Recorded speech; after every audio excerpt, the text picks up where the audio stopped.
Hello, welcome and welcome back. This is Jacob and today we are gonna be continuing the Let's Play for Reverse 1999. And today... I will never learn. I don't think I will ever learn with this game. This is technically on the channel right now the only live service story-driven game that I'm playing. I'm not counting Arcanists because I'm doing a completely different thing over there.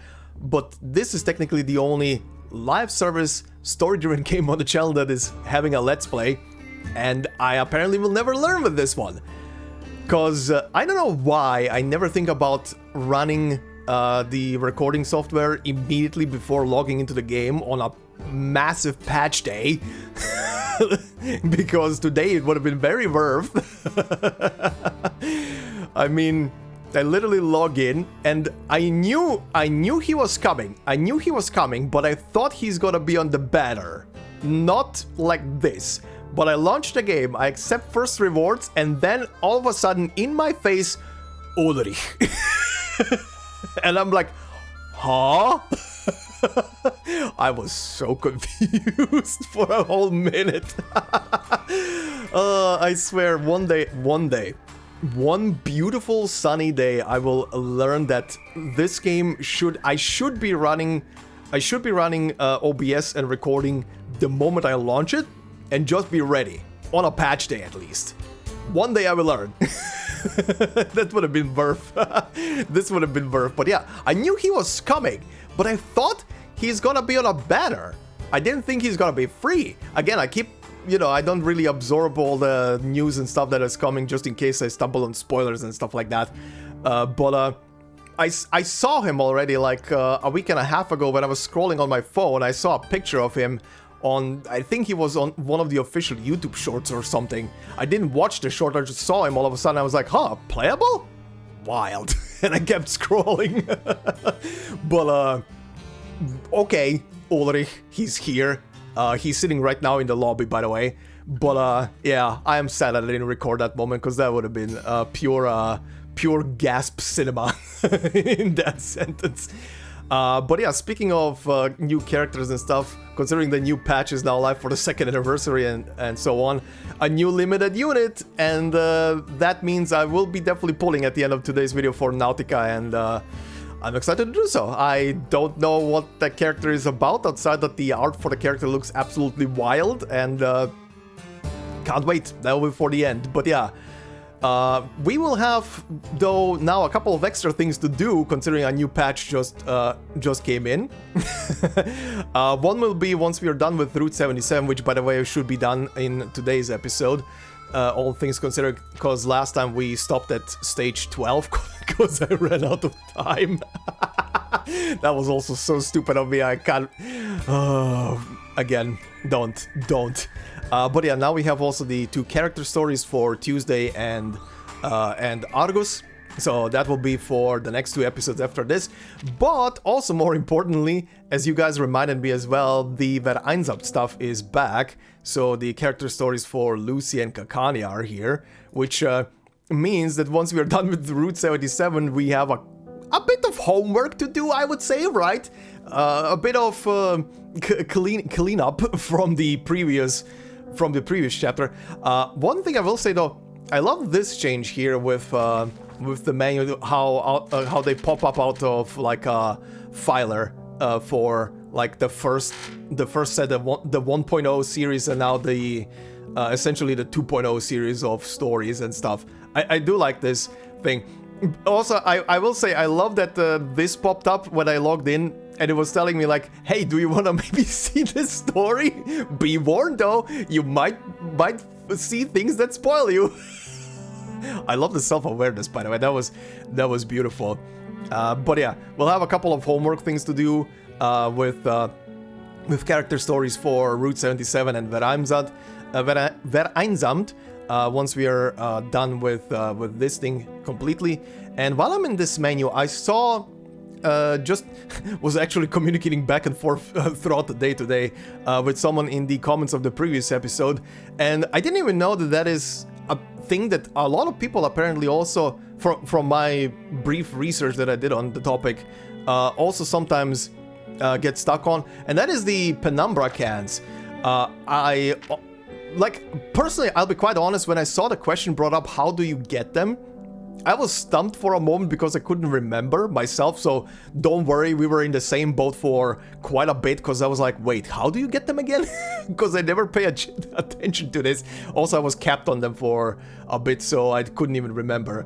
But yeah, it's a bit convoluted now that I reminded myself, but yeah, first, for anybody who ever gets into this predicament again, like I saw a couple of people online do this, complete all your weekly tasks, this, and then just either go here, click on the little can here on the top, or go into Anecdotes and do the same thing, and it's gonna add it to the count.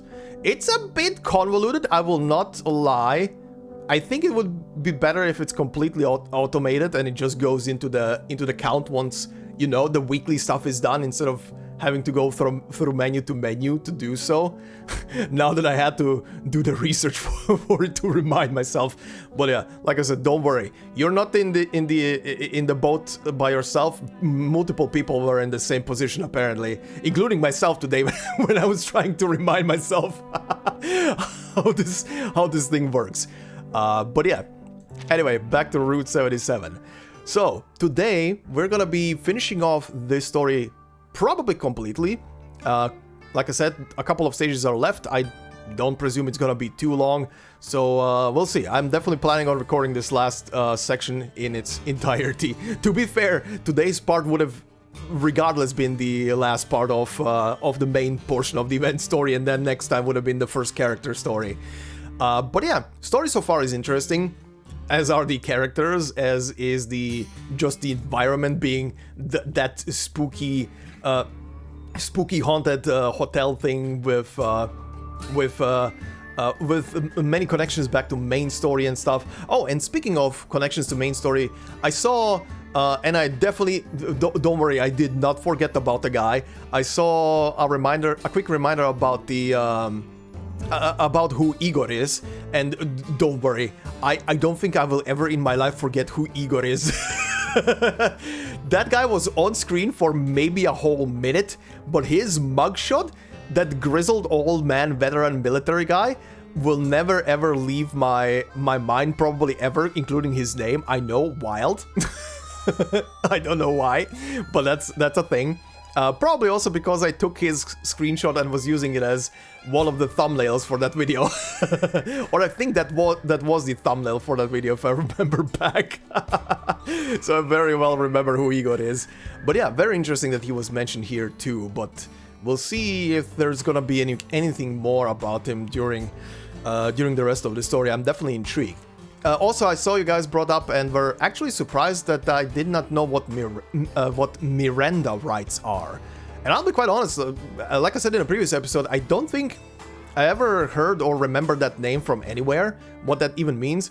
But yeah, it's the very simple thing of, here are your rights, you have the right to remain silent, blah blah blah. You know, the usual line of things that you pretty much hear on any kind of police arrest. You have the right to remain silent, blah blah blah, can be used against you in court, lawyer, yada yada yada. Stuff that we've heard so many times, but I never heard it like talk, or well, the name of the right, I guess I never heard. So I guess that's a first, or maybe I just did hear it, but you know, no one ever calls it literally that in at least stuff that I watch or pay attention to, so probably the name never stuck with me. But yeah, anyway, thanks for that reminder as well, because after I was done recording last time, I literally went online to look up what the hell is Miranda right, because it was stuck in my head. I needed to know. Otherwise, I would have, if not for the rush of the previous episode where I was just trying to get through the story as much as possible before before the server reset and the story was gone for a couple of days, I would have probably looked it up and included it in the episode. At least I would have mentioned it in the episode like I usually do when I have time to sit on stuff. But yeah, anyway, speaking of the comments of the previous episode, from Hiverna, who said, I always thought the scene when Argus examines the dead body to be really interesting. Even though there's so much evidence to make a well-supported logical guess, she still stays so impartial.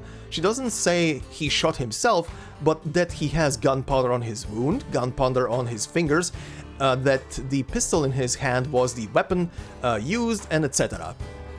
I agree, that scene, literally while I was watching it on the previous episode and going through it, was literally thinking to myself how cool that is, that she is not immediately jumping the gun, pun, yeah, jumping the gun and immediately saying, oh yeah, like you said as well, oh yeah, the guy just shot himself. No, she has this analytical thing of crouch down, look at the scene, examine the clues, maybe what we see is not the truth, analyze, and then when you're done analyzing, then you can report when you're 100% sure that this is exactly what happened, right?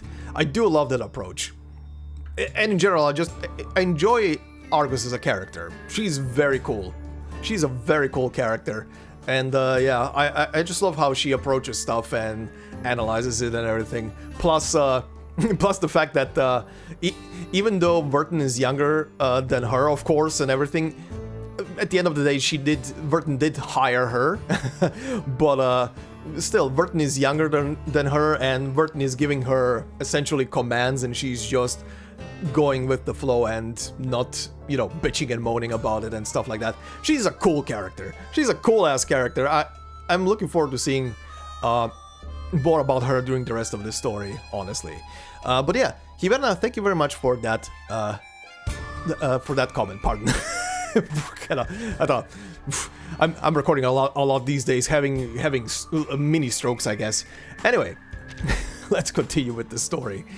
So, 12th stage, the girl and the hound, huh? Let's see. Eyes forward, Argus, don't look back. Okay, Argus, Vertin, and a cracked mirror, huh? Right, let's see. Let's see what this is gonna be.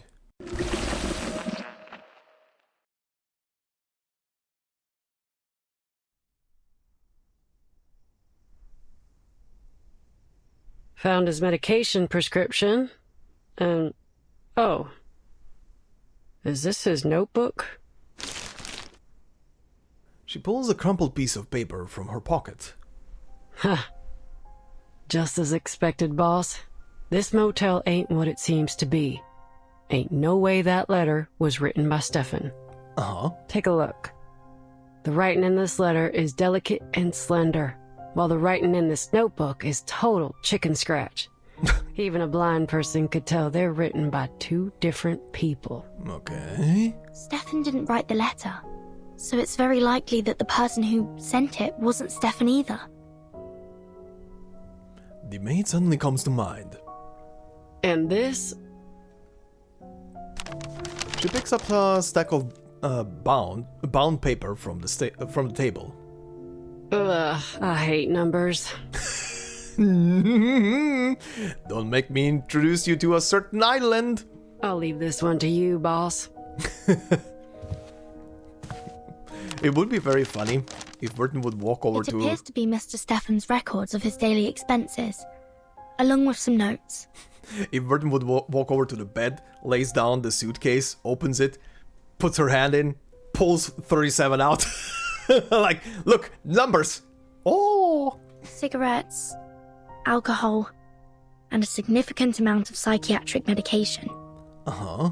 It says he was tormented by his hallucinations day after day, so he had to increase his dosage. That guy was on a lot of stuff. And it says he saw a room numbered 707 here. The motel only has 2 floors. There can't be a room starting with 7. Did he describe it at all? He said the room had a bright red door that seemed completely out of place. Uh-huh. Maybe it was just one of his hallucinations. Displacement? A door leading to a completely different motel? Whoa. There's a flash of red in the hallway. Whoa, okay. No, it's not that. He also saw all kinds of things. A pair of twins in the hallway, hair hanging from the ceiling, and... Oh, we're getting in all the golden oldies now. Okay.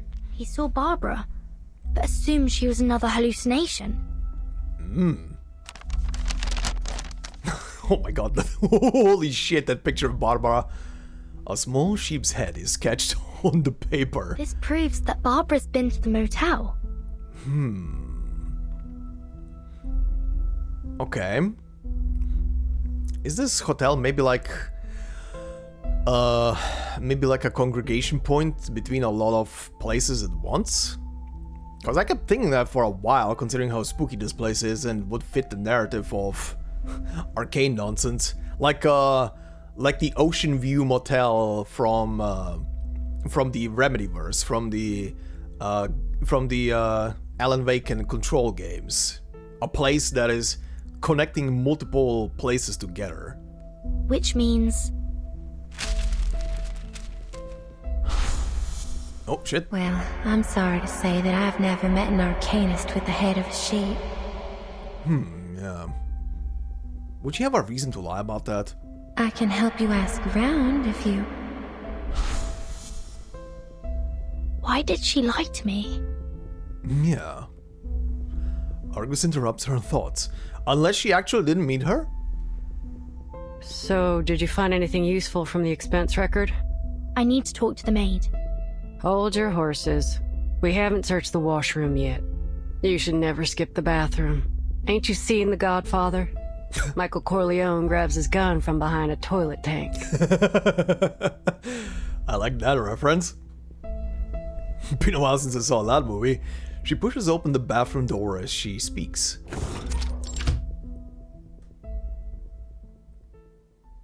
Good God, I feel like I'm playing PT right now. This bathroom. Is there gonna be a fetus in the fucking sink? Oh, Kojima suddenly pops up behind the curtain. Hello! The bathroom mirror is surrounded by half-burned candles.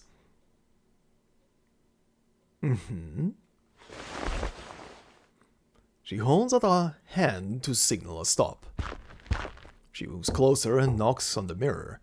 The copper frame gives a hollow echo. Oh hi. A vivid, venomous green flashes across the mirror. Argus. Argus. You've come to me. Kayla? Hold on. I want to read the rest of the sentence. Oh, hold the thought there. Vivid venomous green flashes across the mirror and an ivory face appears in the reflection. Okay, continue. Do you know her? What the shit? Argus doesn't respond. Her eyes are locked on the mirror, as if lost in a daze. Argus. Argus. Argus. Aww. The faint voice echoes around the bathroom, like waves crashing repeatedly against the shore. It's not possible. Argus's silence gives rise to a bold speculation. Okay. Is the hotel maybe like a doorway into another dimension or something? Like legitimately a mirror dimension or whatever the hell? Pocket dimension maybe? Or maybe it's literally just a place where people who die are permanently stuck, like the actual hotel from a very popular movie that was literally mentioned here. Is that Kayla? No, there's no way that's her. If you knew Kayla like I do, you'd say the same. This distorted reflection in the mirror is probably a result of the excessive arcanum in this motel. A ritual similar to Bloody Mary used to be quite popular among the kids in this town. If you look into a mirror at exactly midnight, the spirit within will morph into the shape of the person you desire most. But if you respond to the spirit's call, it will drain your soul from your body. Well, considering you didn't say the name 3 times into a mirror right now, and she's just there, I don't think this is a Bloody Mary game. I always thought those were just myths. So did I. But after all the strange things I've seen, I've become less surprised. These spirits feed on the energy of our souls. That's why you should never trust a word they say. The people who are tricked by them fall into a kind of trance, and some, like Mr. Stefan, go crazy. I wonder what he saw in the mirror. Anyway, I won't repeat his mistake. Oh, I don't think that's a good idea. I don't think that's a good idea. She raises her shotgun ready to fire. Uh-oh. For mercs like me, the deepest despair ain't external danger. It's internal hesitation. If some pale imitation makes me hesitate so easily, then how can I claim to be able to protect others?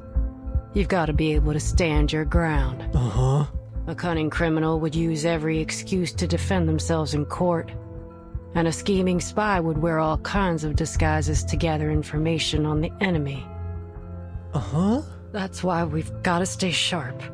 When it comes down to it, we only have our own 2 legs to stand on. Mercs ain't philosophers. Once a merc starts pondering morals, justice, and ethics, they're digging their own grave. Look, I appreciate the side of you, but lower the gun.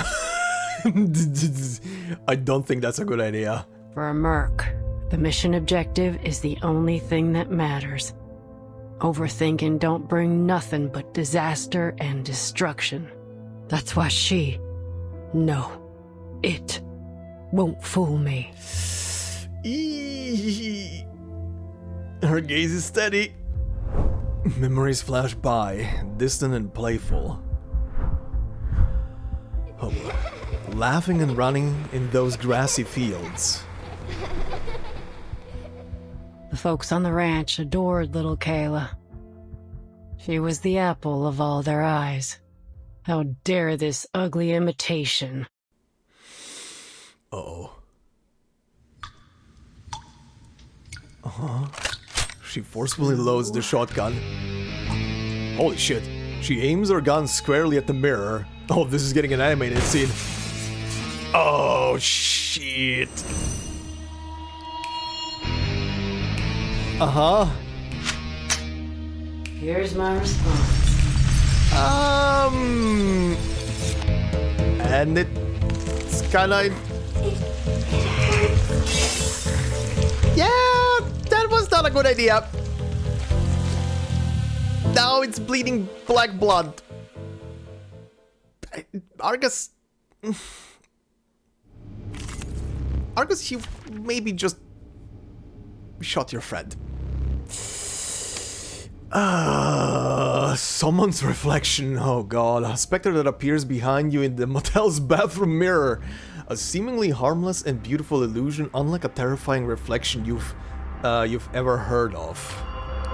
Long-awaited reflection, shattered reality, glimmer of the past. Oh god, and the dogs are back. Doctor, I am ready. Oh, that looks spooky as hell right now. What the shit?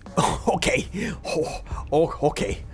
Okay. Trail's still warm. Don't waste my time. Well, she shot the mirror. The mirror is now definitely kaput. This is not gonna go well. This is not gonna go well. Oh boy. Don't act surprised. It's just another day on the job. Shooting mirrors is another day on the job? Sure. Argus, you've come to me. Oh boy.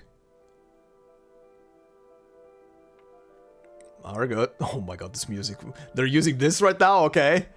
Let this serve as a reminder to remain vigilant. If there were a deceitful Spirit of the Year award, I'm sure that would win. Oh god. Yeah. Argus. Really? That was literally all? was left of this cutscene. Argus, I don't think you did the right thing this time. I think this is funny. Literally before the beginning of this part, I was literally praising her for being that analytical and stuff like that, and now her analytical mind has literally it's literally backfired on her. Maybe, I don't know, but it just feels like it did. The churning stomach. Again, again, and again, and again, and again, and again, and again, and again. Sorry.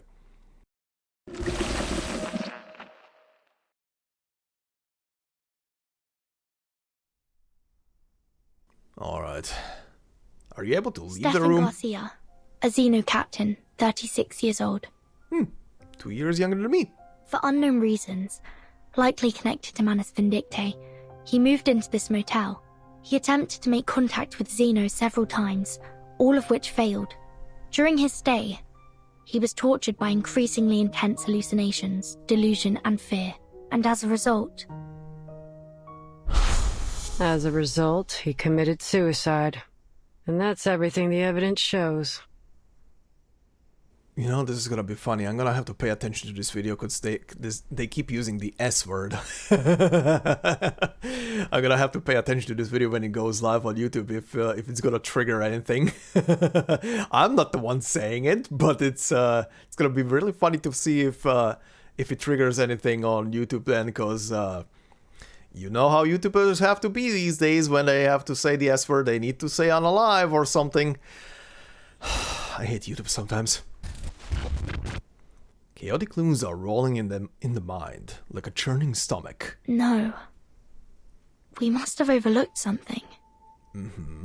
A military officer killing himself. A phone call asking for help in Morse code. Not to mention Manus Vindictae.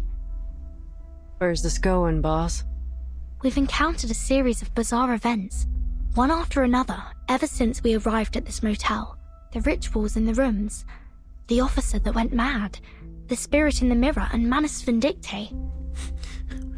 It's almost like this hotel is really set up to be either like it's meant to appear super spooky, or it is like legitimately is super just haunted. But for what reason? Only one person remains uninvolved. For what reason in both cases? Are you trying to say that she's the mastermind behind all this? She should know more about all this than anyone. Yet she feigns ignorance at every turn, which is suspicious in its own right. But what's there for a motel housekeeper to gain from all this? It's not like these spooky scandals would attract more guests. What if she's feeding something?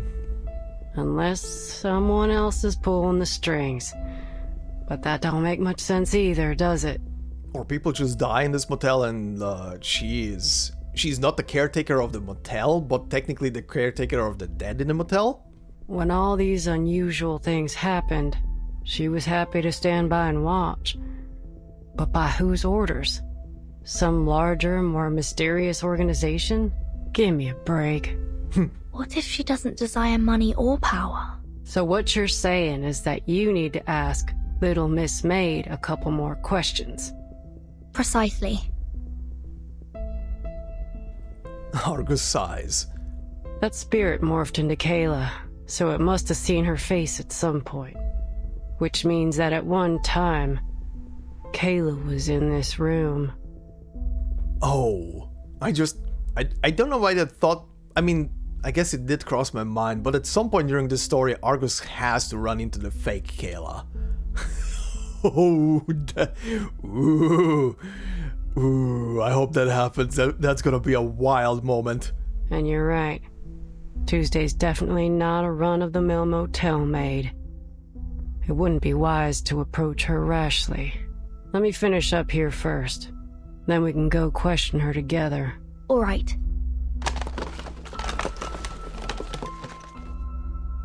After a moment, Argus shakes her head in disappointment.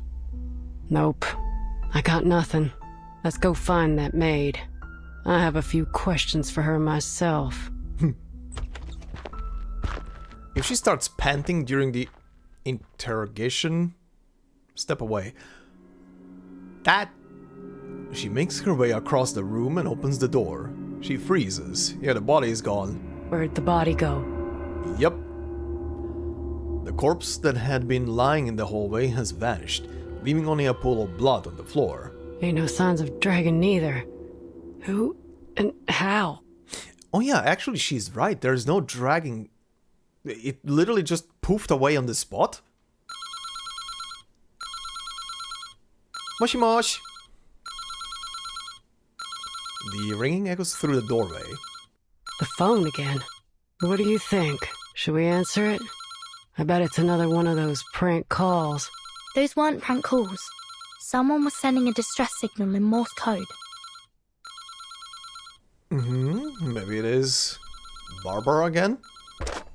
She picks up the receiver and presses the speaker button. Could you tell me what year it is now? Ah, there is Barbara. A soft voice plays through the speaker. Who's this? This is Barbara.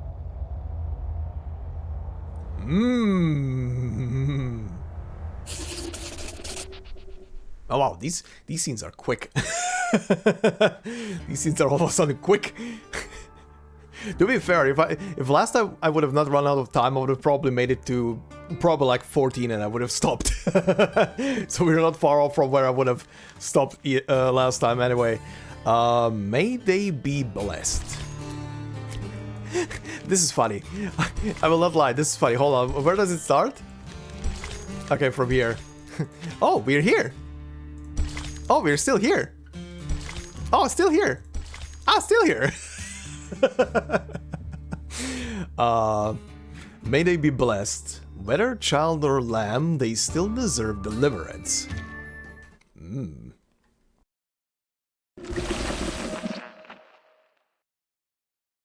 Actually, now that I think about it, would that also mean that Barbara is dead? The voice on the other end continues. Wonderful. I can talk over the phone now. The wind must still be wandering nearby. Uh-huh, the wind, yeah. That's good to hear. Even Vertin is like, uh-huh. Are you an editor for Atu? Also, I always keep saying the name as Utu because it's an U in the front, and both my Croatian and German roots are making me say U. But they keep saying it as Atu. Okay. Yes, miss, I am. But before we continue our conversation, could you please tell me what year it is now? 1990. I see. The frail voice steadies. Miss Barbara, can I meet you in person? You want to meet me? Yes. Yes. I'm Vertin, the Timekeeper of the St. Pavlov Foundation. I was sent to ask you about Erd's whereabouts, but you don't seem to be in a favorable situation right now. Miss Vertin, I couldn't possibly locate Erd's whereabouts. The whispers of the wind can't reach this room. Uh-huh. The whispers of the wind? What does that mean? You need to explain. Yes, it's a special form of communication. Uh-huh. Right. Well, is there anything I can do to help you rebuild this line of communication? Let me first explain the situation to you. Here are a few things I'm certain of. First, this isn't an ordinary motel. It possesses some kind of supernatural life force. Figured, yeah. Before checking in, I interviewed some of the residents nearby. They all mentioned eerie rumors centered around the motel these past few months. Yes, we've encountered some bizarre events here, like real-life urban legends. Only the last few months? Second, I'm not trapped in a red room. Oh, okay. This room is in the same motel as yours. What's different is that it blocks all forms of communication. So an isolated room, but the access door, who the hell knows where it is? I couldn't get the room to open, and my voice didn't reach through the phone. That wasn't until a gunshot broke this intangible restraint. This small room contracted violently, And now I can communicate with the outside world. Ah, okay. Huh. Okay, so... Maybe it was actually an apparition and not actual, like, Kayla's spirit or something? And the mirror was just part of the red room? So when Argus shot it, she injured the room? Or disturbed the room enough for it to lower its, like, protective barrier or something? Maybe? At first, I thought it was an earthquake. But the contracted space soon returned to normal. Earthquakes can't do that. Can they? They shouldn't? Before this happened, were you using spiders to communicate with the world outside? Yes, I was. As luck would have it, there are many spiders here. Thanks to the prevalence of spiders in urban legends, I assume. Huh. Okay. Huh. So... Funny. Okay, keep going. I'm just thinking. They can hear the sound of pages being turned from the other end of the telephone. There's some paranoia about spiders living in hair. It originated in a sermon from 13th century England. A woman was always late to mass because she spent too much time styling her hair. Eventually, a devil attached itself to her hair in the form of a spider. Huh. Yes, they delivered messages for me in their own peculiar way. Alright. Being completely isolated from the outside world greatly unsettled me. It reminded me of that terrible phenomenon. She takes a few light breaths. Fortunately, that wasn't the case. But you're still trapped in that room, right?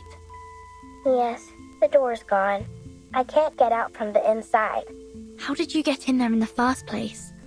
Or rather, who brought you into that room? Well, who else could it be? The maid named Tuesday. Huh. Okay, so yeah, she was definitely lying then. Just as I expected. Wait. No, she's glowing, her eyes glowing, she's doing stuff. The mercenary cuts in.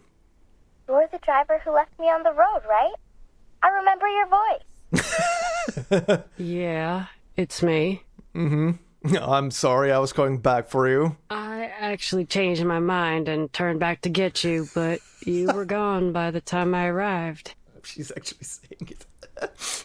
Look, sometimes I say this bullshit and then the characters immediately repeat after me. I think I've played too many games. I can guess the narrative way too accurately sometimes. I guess that's when you came to this motel, right? Yes, Tuesday saw me and invited me here. Oh. Uh-huh. Did you want to ask me something? Have you seen a girl of about 5'3" here? In a white dress, curly chestnut-colored hair, green eyes, small hands. I may have seen her. Uh-oh. When I first arrived, I saw a girl who matched your description coming down the hallway. Oh, but is she gonna say her eyes have been a different color? She was carrying an empty basket. I presumed that she'd been shopping in the town nearby. If I recall correctly, she didn't check out. Thank you. Okay, she didn't mention the eyes, so it might have been her. She slumps her shoulders, and the light in her eye dims. She says no more. How can we find this room? So maybe still potentially if she actually died in this hotel like Stefan did, maybe her spirit was still in here and that was actually her spirit. Oh god, no, but... Ooh. It's just in the hallway, number 707. Look for a door covered in red. Oh? Footsteps? Uh-oh. Looks like the phone got disconnected. Yep. So Barbara's in that room that Stefan saw. Number 707. I'm going to find it. What about you? Heading into town for Kayla? After a brief silence, Argus speaks. I did notice a weird spot in the hallway earlier. The maid's footprints were going back and forth like there was an entrance there, but I didn't see no signs of a door. She scratches her head with the barrel of her gun. I wouldn't be surprised if you died by your own gun one day. I was about to say the same thing.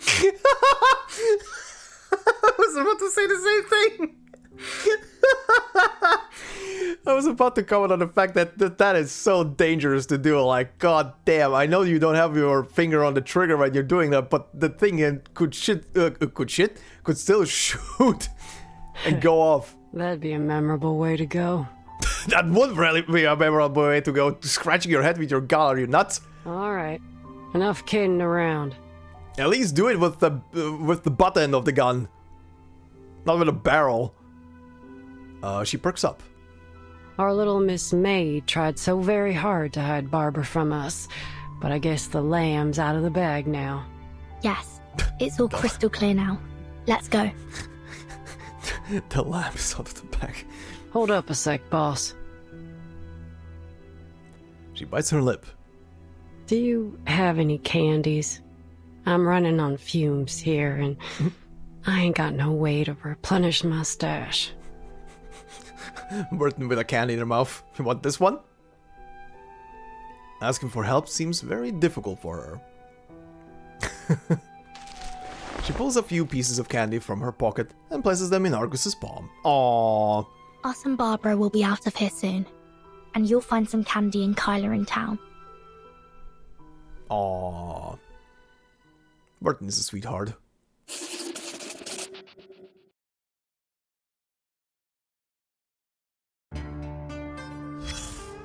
Oh, we get extra stuff now. Let's see. 20th century miracles? Details a significant event of the late 20th century. Essential reading. I mean... Experiment report. Methods.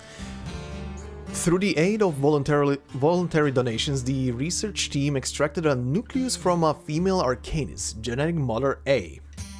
And then, enucleated egg cell from a female human, genetic mother B. Okay. The nucleus was cultivated and processed to enhance its receptivity to new genetic instructions. After injecting the donor cell nucleus into the enucleated egg cell, an electric pulse was used to fuse the nucleus with the egg cytoplasm, initiating cell division and forming embryonic cells. During this process, the ratio of Arcanist to human genetic material was adjusted to be nearly equal. Whoa, okay, that is interesting. That is very interesting. What are they trying to do with that? In experiment number 277, the embryo developed well, meeting the criteria for transplantation, and was implanted into the uterus of a Finn Dorset Eve after formation. Okay. Is the carrying mother gonna turn out to be Tuesday or someone? Is the baby gonna turn out to be this this experiment baby? Observations: 0 months old. The subject was born through natural delivery with 60.05% Arcanist genetic material and 39.95 human genetic material, not achieving the expected complete balance, but still proving that the adult somatic cells of an Arcanist can be programmed and adjusted through cloning technology. Okay, this is going down the cloning route. I was starting to think that. In appearance, the subject exhibits characteristics of both genetic mothers A and B simultaneously. For unknown reasons, its head is highly similar to that of a Finn Dorset, but brain development has not been affected. Okay. 2 months old. The subject's development is lower than that of contemporary human and Arcanist infants. Mild symptoms of lung infection have been found. I mean, you're doing experimentations with the cloning, you're definitely gonna get some problems there. 4 months old. The subject's development is slower than that of contemporary human and Arcanist infants, but it showed significant response to music and human language, with consistent reactions to specific sounds. The cause of the lung infection was identified. The subject's lungs tested positive for JSRV retrovirus, commonly found in sheep living indoors for extended periods. It was suggested that a veterinary team be brought in for consultation. Oh, is this maybe gonna be about Barbara? 6 months old. These subjects... Oh, actually, you know what? This could actually make way more sense if this whole thing is about Barbara because of Dolly, the first announced cloned sheep, right? The one that made headlines. 6 months old. The subject's physical development is lower than that of a contemporary human and Arcanist infants and may stop developing prematurely. Sterile room staff reported that the subject began consciously mimicking communication behaviors as expected. Educational classes and moral guidance videotapes were initiated. The lung infection worsened, and the subject showed a strong allergic reaction to chemical fiber products. 10 months old. The subject can engage in rudimentary communication, exhibiting good brain development. Multiple tests have confirmed that American country music is effective in alleviating the subject's allergic reactions, the cause of which is yet to be determined. American country music is curing allergies? I need to try that. 22 months old. The subject performed excellently in communication and intelligence tests, possessing an intelligence level of a 7-year-old human child. Damn! For a 22-month-old baby? 23 months old. Bone tests indicated that the subject's physical development will cease completely by the age of 12. Oh, it might actually be Barbara. Oh, that's interesting. So Barbara is a clone experiment? If that is true? Huh. Wild. Okay. It would explain why she is like half sheep, half human. The front desk call. Dial the number and service swiftly follows. A good motel should offer nothing less. Okay, so this is the red room. This is where the door is. Wow, it's literally next door. If I'm to take this setup literally. Oh yeah, this is the door to the other room. But I guess this sub-dimension is cutting in. It's invisible, it's there, but it's not there. Damn. Wait, actually, if this is Stefan's room, and he died here... No, actually, no, this was Stefan's room, right? What am I saying? They're searching through Stefan's room. Right, never mind. Forget what I just said. Start. Start. I was overthinking. I was thinking, like, what if he died right in front of the red door? And that's why there was no dragging or anything.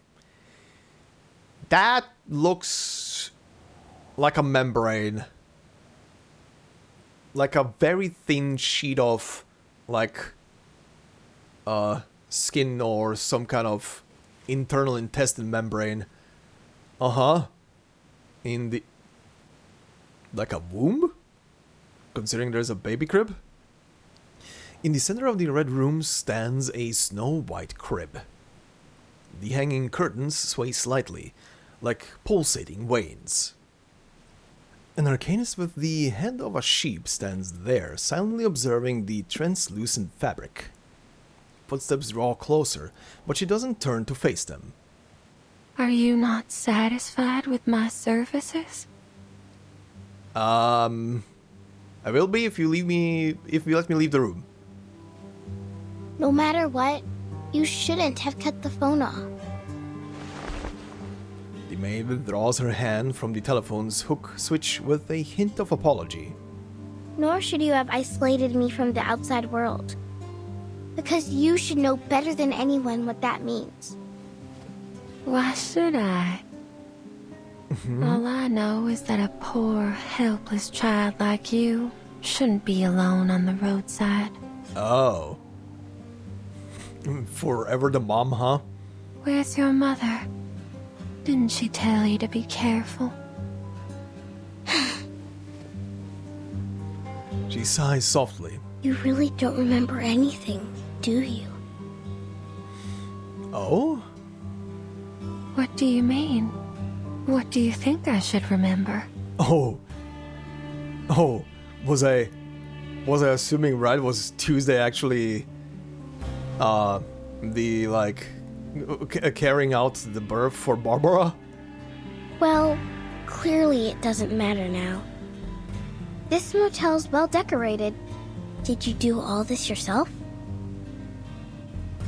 The maid smiles. Are all children like this? Always talking in circles to draw Mama's attention? Oh, but these innocent words make them all the more adorable. Oh, God. I am not a child. That's exactly what a child would say. Yeah, well, she's kind of delusional. She yields helplessly. I've always felt a familiarity with you. Like I've known you for a long time. Oh, yeah? Keep going. Can you tell me about it? Why were you out here on Route 77 all alone? Looking for you, maybe? Maybe I can help you. If you are actually the one who gave birth to her, but, I don't know, got scarred. Maybe that's it? Maybe that's why Tuesday behaves the way she does, like this kind of distant mindset of I'm in a completely different space than everybody else while I'm talking, like continuously daydreaming or lost, in a sense. She gave birth to a child, but the child came out as a half human, half sheep, and she just snapped. Have you heard of Utu? Oh, I have. It's a magazine about fashion, trends, and the avant-garde. My brother loved that magazine, but my father found it unacceptable. To think his eldest son would read those softies magazines instead of working on the farm. Fashion, trends, disco. These aren't things a Texan man should pursue. At least according to my father. Yeah, gotta work in the coal mine, you know? Go down into the belly of the coal and die at the age of 30. While you spit out the coal out of your bum. In the end, my father destroyed all my brother's disco records, along with his plane ticket to Los Angeles. Ah, shit. Perhaps that's for the best. He avoided the riots. Yeah. True. Huh? Nothing. So, what do you think? Right. Which year was that? Yeah, that was around this time, right? The big riots in Los Angeles. She's treating the maid as an interview subject. The woman behind the legend, a chance not to be missed. Me? She looks somewhat surprised. Why should I have any opinion? Let me rephrase that. What impact has this had on you? Oh, Tuesday ponders for a moment, then shakes her head. but what happened between them has nothing to do with me, does it? These were the choices they made. She purses her lips, her face flushed. When I first arrived, a local resident told me not to stay at Tuesday's motel. He said his aunt went mad soon after she stayed here. Oh. The windows rattled gently, emitting a faint sound. I remember that lady. Her head was so large. It reminded me of those stories of people with deformities. Uh-huh. Okay, the moment you say something about the motel, the room wobbles. So I had her watch a freak show at midnight.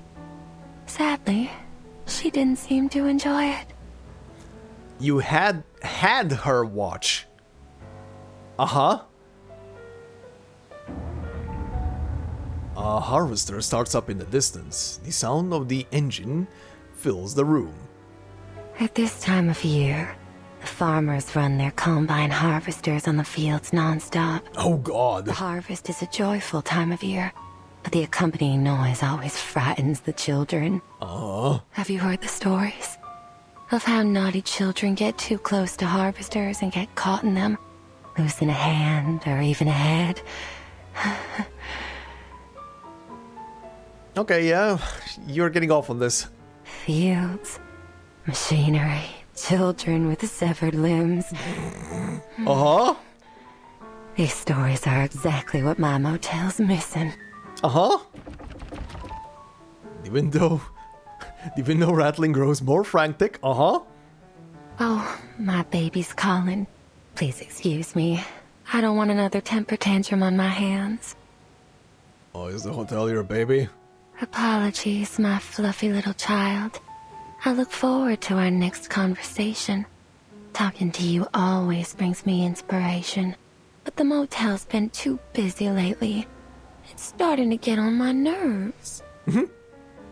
The maid speaks slowly, her face flushed again.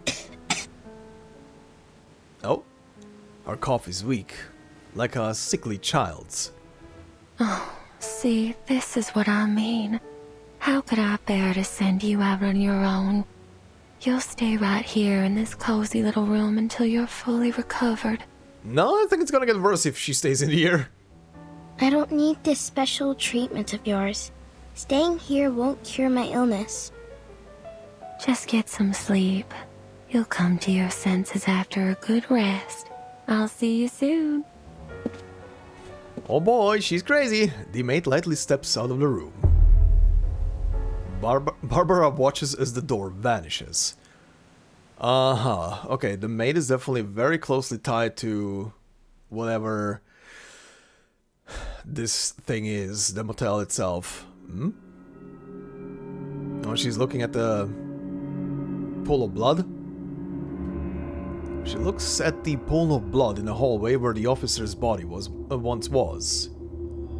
Uh-huh. How many times have I told you not to eat things off the floor? Eat things off the floor?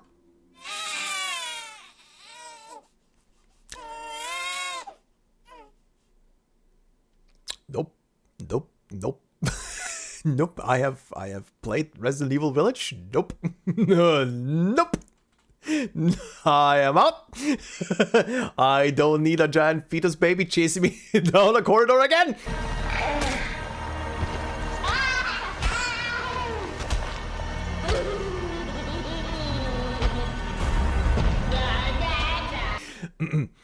The bundle in her arms suddenly lets out a strange cry. There. Don't cry, sweetheart. I swear, the story really is just a combination of all the greats. I love it. All the greats of the horror genre are combined into this thing. Ooh, I love it. Okay. Picrasma candy. Okay. Okay, are they gonna catch her in front of the door? If anything, it pleases the palate. I mean, candy's candy.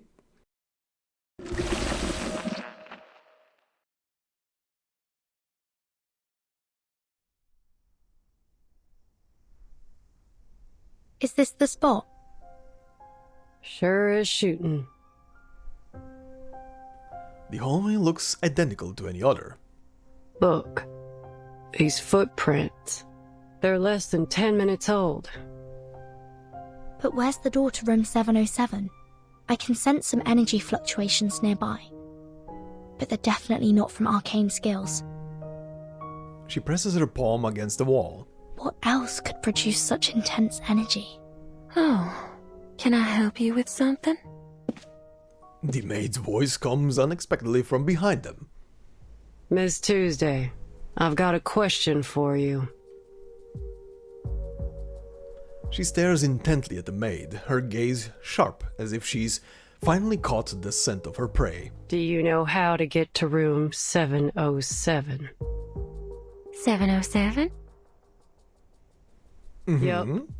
What I've been looking for might just be in that room.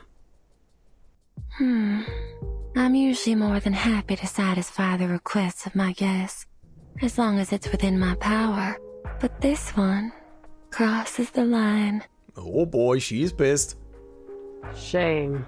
Looks like negotiations are over. And thence we came forth to see again the stars. Damn, that's a chant? After a brief moment, a glimmer of emerald light reignites in her eye. Using arcane skills so frequently is bad for your eyes. Didn't your family ever tell you that? Her voice carries genuine concern. So you knew what we were doing all along. Of course. You weren't exactly subtle in your actions. What did you expect? But you've reached your limit now. 3. What's that supposed to mean? 2. What's happening? Screw this. Your mind games won't work on me. 1. Oh. Uh-oh. Darkness? The light in the mercenary's eye goes out in an instant. Her eyes widen. Huh? Who turned the lights off? What's happening? The hallway lights are as bright as ever. The lights are still on, dear. Argus doesn't respond. She pulls up a Cosma candy from her pocket. Her hands tremble slightly, causing it to slip from her grasp and fall to the floor with a clack. Is her body just like hitting a limit? Or rather her eyes? Yeah, Vertin can tell. Something's up. She picks it up and places it back in Argus's hand. You rely far too much on Picrasma candy. It can't solve all your problems. Oh wow, yeah, her other eye is also just hazy right now. Ooh. She tosses the candy into her mouth and chews it along with the dust from the floor. Ugh. They usually work wonders for me. Just one candy restores 50% of my vision. But in my line of work, 50% is never enough. That's why I take 2. I need my vision to be at least 100%. Oof. She runs the candy along her tongue, and the expected sweetness fills her mouth. And this is pretty much like if you're relying on some type of medication and your body's just used to it, and the usual amount of medicine is not gonna cut it. And then you think to yourself, oh yeah, I'm just gonna increase the dosage. Never do that. Never do that. Unless you're consulting with your doctor about that. Never do that shit on your own. That'll do the job most of the time, but sometimes I've got an extremely challenging task. That's when I eat a 3rd candy. At that point, it's getting extremely dangerous. Oh yeah. She pops another candy into her mouth. I should be able to see now. But you don't. No miracle occurs. Her eyes remain still, like a night sky with no stars. Should I take more? No. Absolutely not. Exactly. The large amount of candy you've eaten is exactly why your eyes have failed you. And in such a crucial moment, no less. Excess leads to destruction. This is true for all things. You do well to learn your limits. What? I also had to be careful not to frighten those children too much. The maid seems to relive some fond memories, a satisfied look on her pale face. You've always put your faith in these candies, haven't you? 1 candy, 50% recovery. 2 candies, 100%. 3 candies, and you can tackle even the most insurmountable problem. Oh, how dependable they are. Just like the venerable Argus, who succeeds in any job she takes on. She chuckles. It's precisely your excessive confidence in these candies that has led to your marvelous destruction. Just as the people's trust in you as a mercenary has led you to this bottomless abyss. Oh, you poor thing. And of course, they'd never have imagined this. Argus, the mercenary named after the 100-eyed, all-seeing giant, is in fact a blind fool. Mm-hmm. Who the hell are you? Oh shit! She fires in the direction of her voice, the gunshot ringing in their ears. Uh-oh, the baby is angry! The bullet pierces the wall and a strange wail echoes through the halls of the motel. Damn it! Damn it! I think this entire hotel is alive! Missed me. She digs her fingers into her hand as she tries to control her trembling. She steps forward, pushing her chest against the barrel of the gun. Jesus Christ, ma'am. There you go. Now there's no way you can miss. Holy hell. But do you have the guts to pull the trigger? She really just goes off on this stuff, doesn't she? She tilts her head slightly, smiling. The decision's yours to make. But once I'm dead, you'll never find room 707.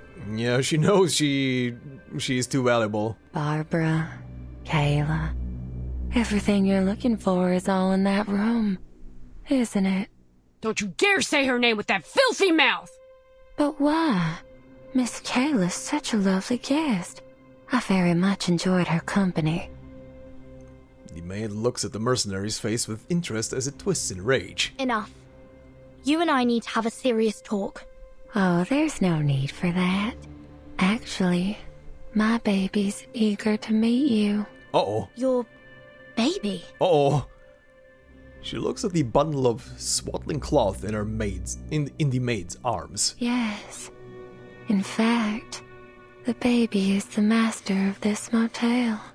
Okay. Uh-huh. She holds out the bundle. Do we get to I see think it? the two of you ought to meet each other first. Here, hold it. Uh-huh. She places it in her arms. The bundle is much lighter than she expected, not the weight of a child. This is... She sees the carpet beneath her feet transform into a quagmire. Tuesday stands on top of the mud, smiling at her. Oh boy! Vertin! Vertin! The mercenary's shouts are dulled. It is as if she's being plunged underwater. She hears hurried footsteps approaching from a distance and feels the once light bundle become as heavy as lead. Something engulfs her ankles, pulling her down, down, down into a world of endless darkness. Let go of it, Vertin! An emerald flame struggles to light up, and the mercenary lying on the ground tightly grabs her hand. I ain't letting our deal end this way. Not while I draw breath. Argus! Damn. The maid presses her foot against Argus's fingers and steps down. Argus screams in pain. Don't you interrupt them. Uh-huh. There's no need to worry, Miss Vertin. I've done this countless times. Uh-huh. Now, allow me to peer into your dreams. Oh, are you sure about that? What's she about to see? Oh, this is a story. This is getting very interesting. What is her deal? Okay. Uh-huh. Okay. You're knocked out. You're still standing, apparently. Okay. So yeah, the motel is alive, in a sense, I'm guessing. I'm guessing the bundle, is not technically the actual baby then. It's just maybe a proxy or something. Huh. The puddle on the road. The road ahead is long. Try not to let it soak your shoes. Okay. I'll try. No promise.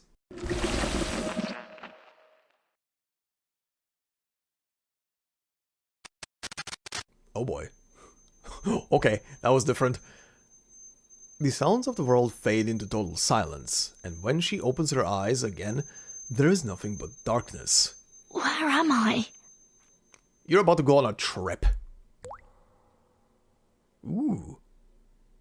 Hi. A cold drop of water falls on her nose. Is that rain? Maybe? Uh-oh. I can catch anything with a toss. The ring? Hi. Okay. Uh-huh. Vertin, that's why you gathered us here, right? Oh, it's the kids. Right. She's gonna remember all the kids.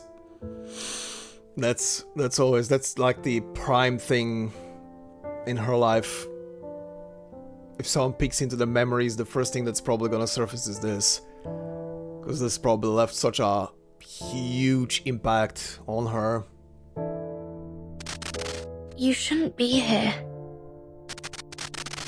You understand what we desire most, right, Vertin? The falling rain surrounds them. The children watch curiously. Vertin, we made it, right? But why is it still raining? Don't be such a baby, Isabella. Haven't you seen rain before? The children reach out as they try to catch the raindrops in their hands. No! Are you afraid of children? Oh, the squiggle in the middle. Rain? I thought that the squiggle in the middle had like a top hat on it. So that was Vertin. No, she's afraid of the rain. That rain definitely left a scar on her. A familiar voice echoes in the darkness.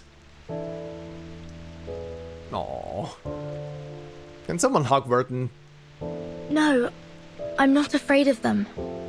Rain is common. It's always falling somewhere in the world. It's merely an ordinary weather phenomenon. What about reverse rain? The maid snaps her fingers. The raindrop... You motherfucking... This is the kind of rain you're afraid of. you bitch, why did I have to say that? The maid snaps her fingers, the raindrops cold, then start to flow upward. You. I've never seen rain fall upwards. Is this some creation of your imagination? Still, I don't see why you'd be afraid of rain falling in reverse. Do you want me to show you? Would you care to enlighten me, dear child? Just show her. Miss Tuesday, please. Stop trying to get in my head and tell me where Argus is. Oh. The maid ignores her and steps closer. Before I met you, I never thought that a person without fear could exist in the world. I've never once guessed someone's fear incorrectly either. You really are something else. You didn't guess incorrectly. These reversed raindrops have brought utter chaos to the world, pulverizing people under the crushing wheel of time. You should be thankful you've never seen it. But it can't stop us anymore, because the umbrella's here. She opens the umbrella. At least now, when the storm comes, I can hold up the umbrella and protect my companions. And although this ability has come too late for some, we still have a future to protect. Why are you so obsessed with people's fears? Your hands have been trembling with excitement this whole time. The maid clasps her hands under her chin, her face flushed like a blooming flower.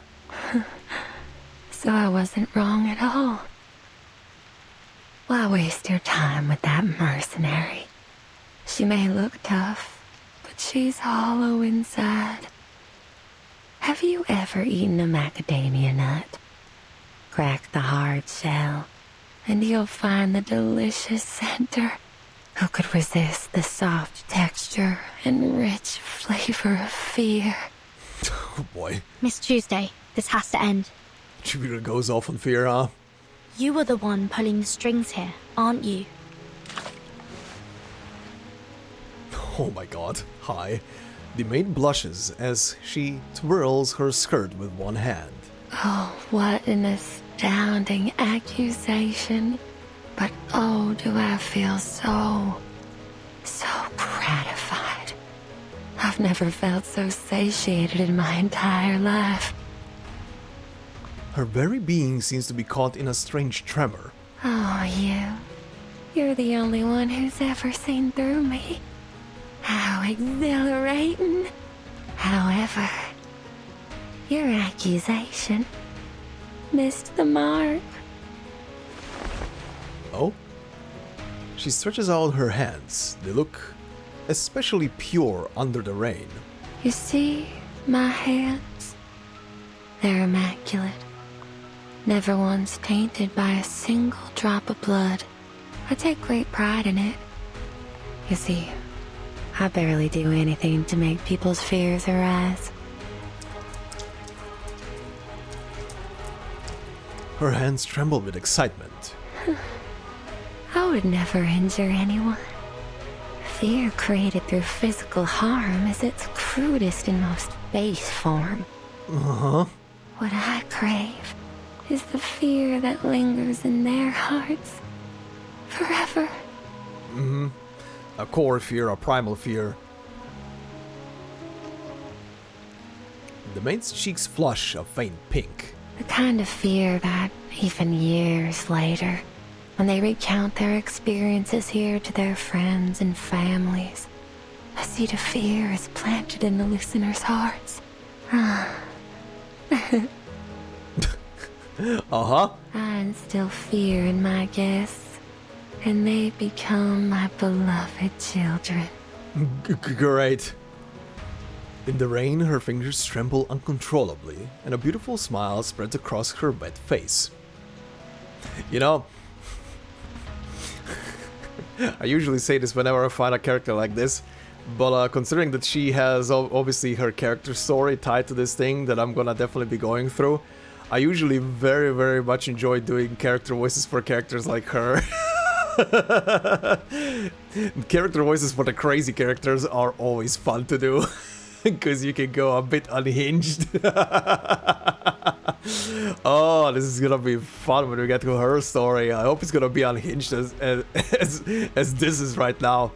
In the rain, her fingers tremble uncontrollably and a beautiful smile spreads across her wet face. Where is she? Where's Argus? Well, I suppose she's experiencing her own fears right now. Under that hard mercenary exterior, she's tormented by them. Can you imagine that? Sorry, Miss Tuesday, but I'm not interested in this vile obsession of yours.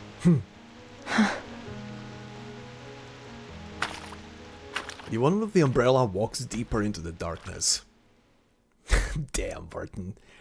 God damn, Vertin.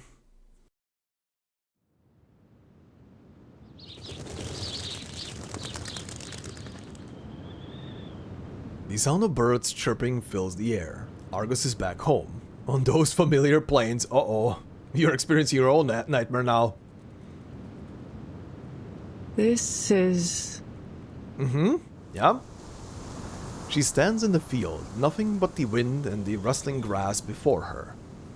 Howdy, Argus. Long time no see. We thought you'd never come back. Mr. Dennis? Why are you here? Oh boy, you listening to yourself? Why wouldn't I be here? It's my daughter's wedding day. Huh? Oh, well, congratulations. She finally catches on. But you really shouldn't be here. Don't you remember? 3 years ago, your daughter ran away from home. She left a letter and then went with Mr. Schaefer to a city in the northeast. Detroit, I think?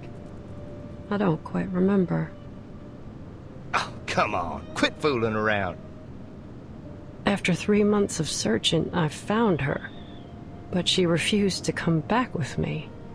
So you went to Detroit yourself. And then you... Her words drift off. Dennis died in Detroit while looking for his daughter. At least, that's what she remembers. Ouch. Oh god. 1987, huh? What's his death here? Huh. Okay, they don't specify. Did he die? I mean, it's Detroit. I guess the most logical explanation would be that he got killed when he got to Detroit, because yeah, Detroit is one of those cities that has like, or had like a huge crime rate back then, right? I think it is. Yeah, I think it's Detroit amongst others, but I think that was one of the highest crime rated cities. But how can that be? He's right here, standing in front of her. In any case, I'm sorry I couldn't bring her back. Is this like a beautiful dream of everything went right? What are you talking about, Argus? You must be tired from working on all those requests that the townsfolk have pushed upon you. I've told them so many times to go easy on you. That said, I have a request for you myself. What is it? Did you lose some livestock, or...? The townsman winks and hands her an invitation. Come to Alice's wedding. We've prepared plenty of food and beer, and we've got the chapel choir together. Don't miss out, Missy. Sorry. I won't be there. Why? Why, Argus? I need to deliver a letter to Mrs. Mary's husband. She can't go herself because of her bad legs, you see. Hey, Argus, I didn't ask you to deliver any letters. Oh, God. Mrs. Mary, didn't you... Mary passed away in 1989. Argus saw her coffin being lowered into the ground. She's just being haunted by the dead. Another person declared dead is now standing before her, smiling brightly. You're still alive?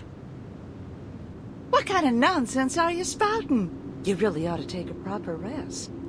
Oh boy. Today is Alice's big day. We should all be at her wedding, don't you think? This is trying to drag her in. Oh, my sweet child. Why are your hands shaking? Oh. Are you afraid? Why? Are you afraid of their happiness? Or are you afraid of your failure? I'm not a failure. Oh, my sweet child. Argus, Argus, got a message to send? Go get Argus, your trusted friend.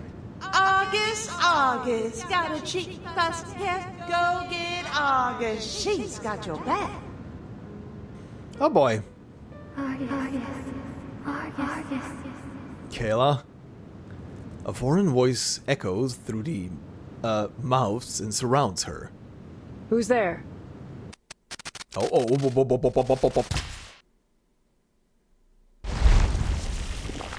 Her surroundings recede like a tide, leaving only a girl in white standing before her. Oh boy.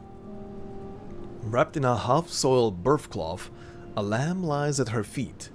The girl's hands are covered in blood and amniotic fluid. Her smile is as pure as a dove. It's me, Kayla. You haven't forgotten me, have you? Oh boy. Kayla. It's getting dark.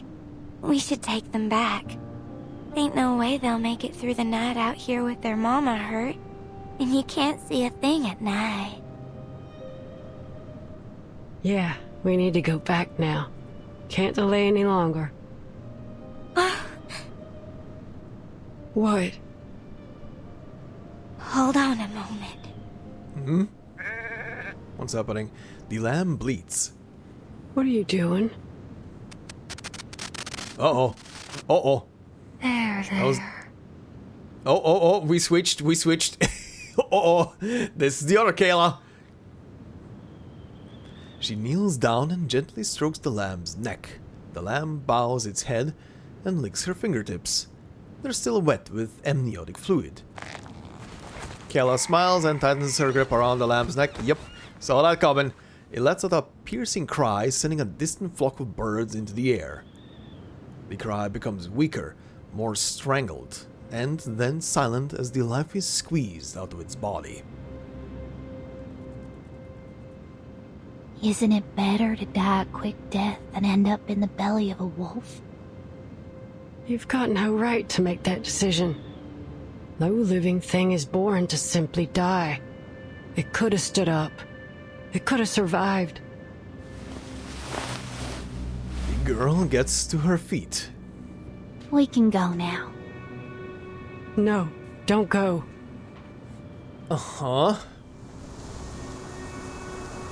The girl smiles as the long grass rustles against her flowering skirt in the breeze. Oh, you've reminded me. There are 2 problems left unsolved. Those 2. Over there. Tuesday and Vertin? Argus looks into the distance. Oh, Dennis and Mary are standing and smiling at her. Kill them. It would only take 2 bullets. 3 seconds max. Oh boy. As long as they're alive, they'll come after you just as hard as you hunt the targets of your missions. I'm sure you know that better than I do. Why should I kill them? Is she telling her kill her fears? Do you need a reason? Just do as we've always done. I say, and you do. No need to think about it. Isn't that what you pride yourself on? A mindless tool that blindly follows orders. That's all a mercenary needs to be. That's not what I feel like she really is. Isn't that the so-called value of a mercenary that you always talk about? No, it ain't true.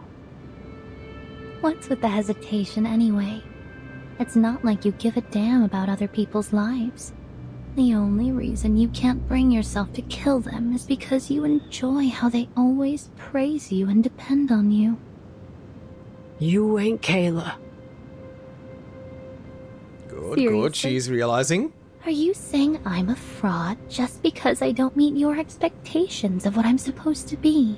No, you are a fraud. The girl gives an inexplicable smile. Fine.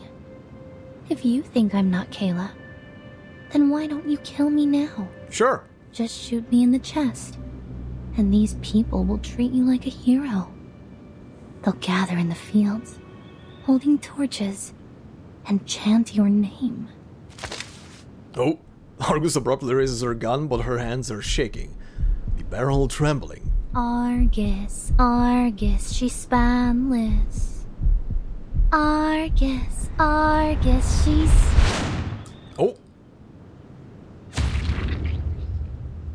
Confetti, yay! Uh-oh. Argus. Uh-oh. The deepest despairing external danger. If there were a deceitful spirit eternal habitation, we only have our own 2 legs to stand on.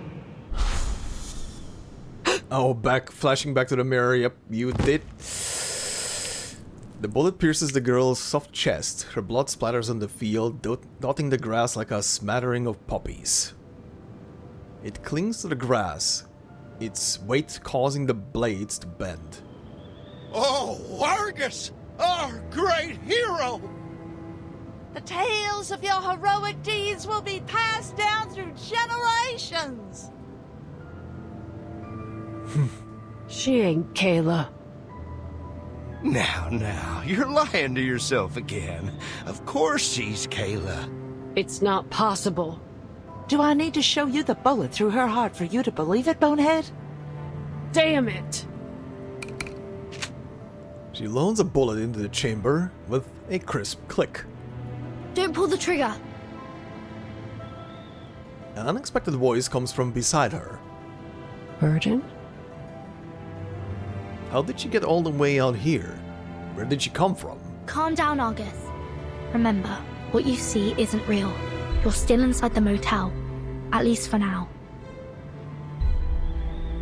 Oh, here comes another little lady. Excellent timing. Come join the party. Uh-huh. Are we fighting the apparitions now? Oh boy. Poisonous cowboy. Nice. Cacti.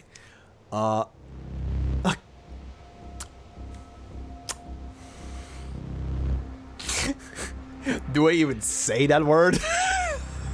What? Who thought that was a good idea? A cactusy?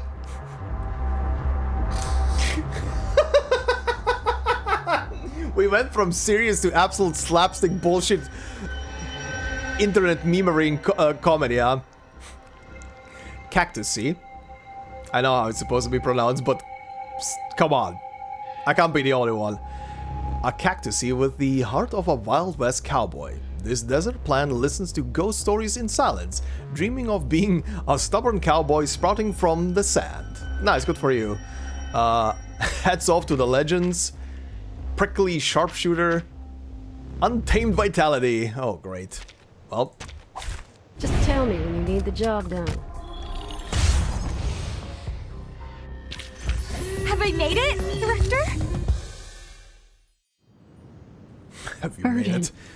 You made it in the new horror movie. I'm here to get you out. So that wasn't Kayla. She lets out a long sigh of relief. Couldn't ask for better news than that, really. No, it wasn't. Let's get out of here.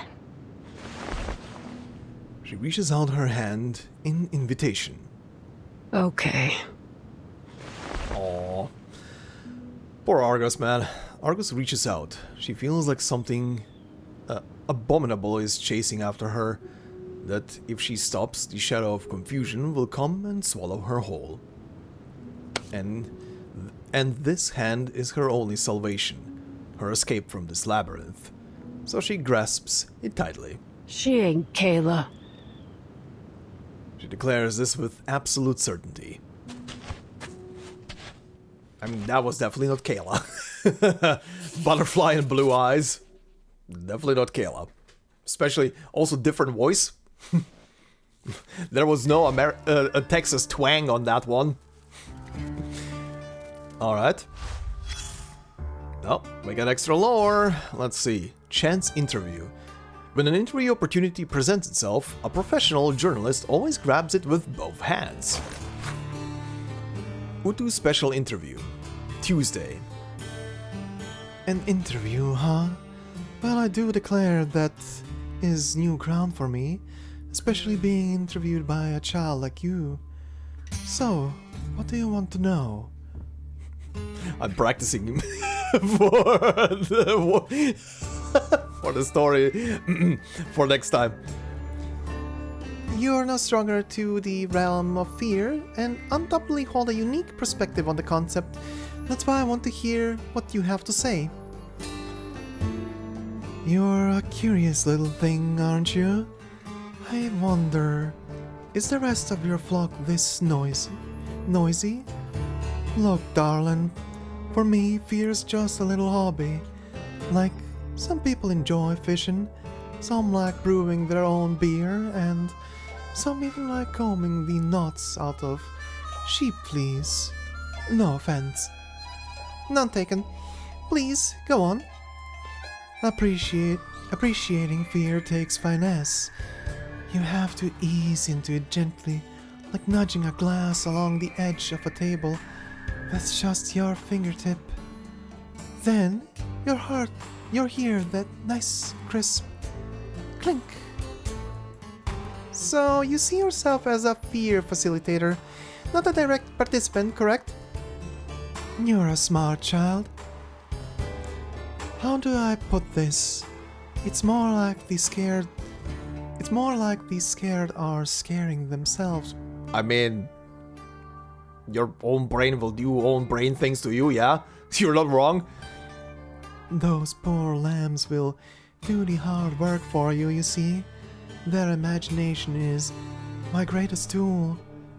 People start to make choices for themselves after experiencing true fear, based entirely on their imagination and of their own volition. And that's the most interesting part. Great. Yep. She's literally what I expected her to be. Alright, sleepless night, boss battle, huh? Let's see, no one wields greater power than she, for she is the mother. Mom? Mom, why are you showing me horror movies, Mom? Please? The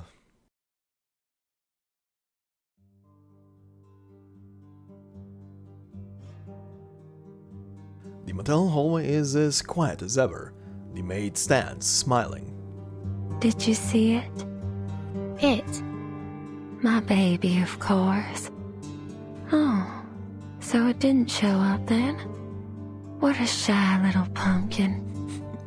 I think we're gonna see it all in a moment, when it comes barreling out of somewhere. What is it exactly? A supernatural being. An amalgam of urban legends. Ah. An ever-pounding heart. And a shy little baby. All under one roof.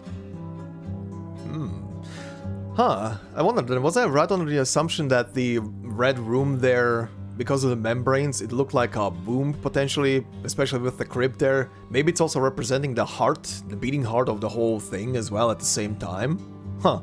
But seeing how you got out of there in one piece, I'm certain you've already earned its approval. Come on in. I'll show you the sweetest little room in the motel. Oh, there's a red door. A red door appears behind her. Don't be afraid, sweetheart. Go ahead. Open the door. The door remains motionless. Open it. Now. Damn. Oh, damn, that was demanding. The mercenary says nothing. She silently wipes the barrel of her gun. And shoots the door? Oh boy. The entire motel trembles violently. That'll do it. Damn. Before she can reload, the ground starts to shake beneath her feet, and a deafening sound reverberates through the hallway.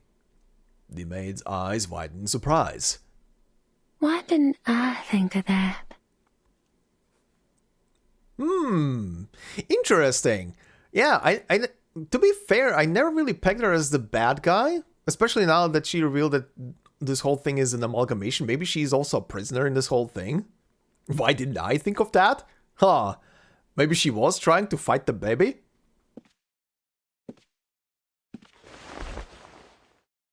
Oh? Your eyes haven't recovered yet. Oh, hi. Have they? Such poor aim. Let me lend you a hand. Listen to Mama. I told you long ago about the consequences of disobedience. Oh, it's out of bullets. Could you help me reload? Oh? Oh, my sweet child. Can you see it? This is the beauty of fear. Oh, shit! Watch out! Please, come in, my dear guest. You'll find what you seek inside. Jesus Christ. Okay, so she was punishing the baby? Oh, we're going straight into battle. Okay. Sing battle. Nice. Yeah. Good. Not like I need it right now. Everybody is on max. What do we have? The Mother and Child of Fear. Ooh, this is a very sad melody. And also a bit creepy. The motel's essence disguised in a swaddling, feeding on fear. Through the ages, it has been a stable, a derelict house, a sinister castle. Ah, okay. Now it plants terror and unease in the hearts of travelers, making you see that big-faced butcher in your rearview mirror, making you hear a baby's cry outside your door. Yeah. Okay, so this thing basically takes the shape of a building, and it's pretty much just a Venus flytrap, right? In a sense, it just waits for someone to come in and reveals their fear, feeds on the fear, and then that's it for the person in there as well, because it eats them the moment they die. Ominous red door. Nice. Noises under the bed. Glares from the corner. Nice. All the fears combined. Good. Spooky. Amazing. A fetus. Director, I am ready.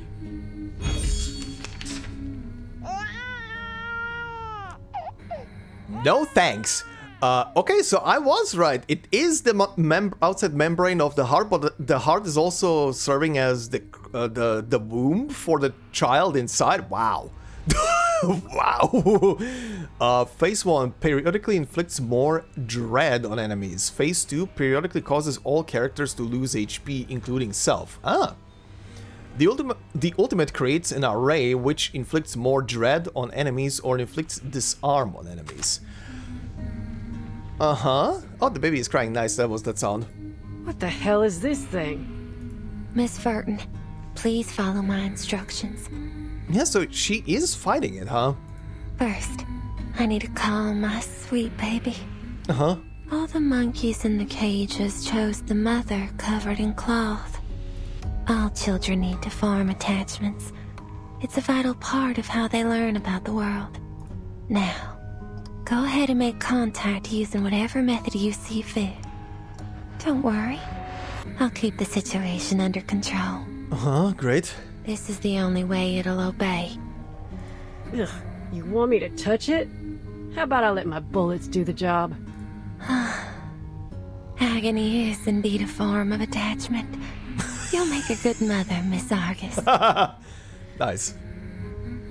By the way, I love during this entire conversation, this spooky conversation, Bunny in the background.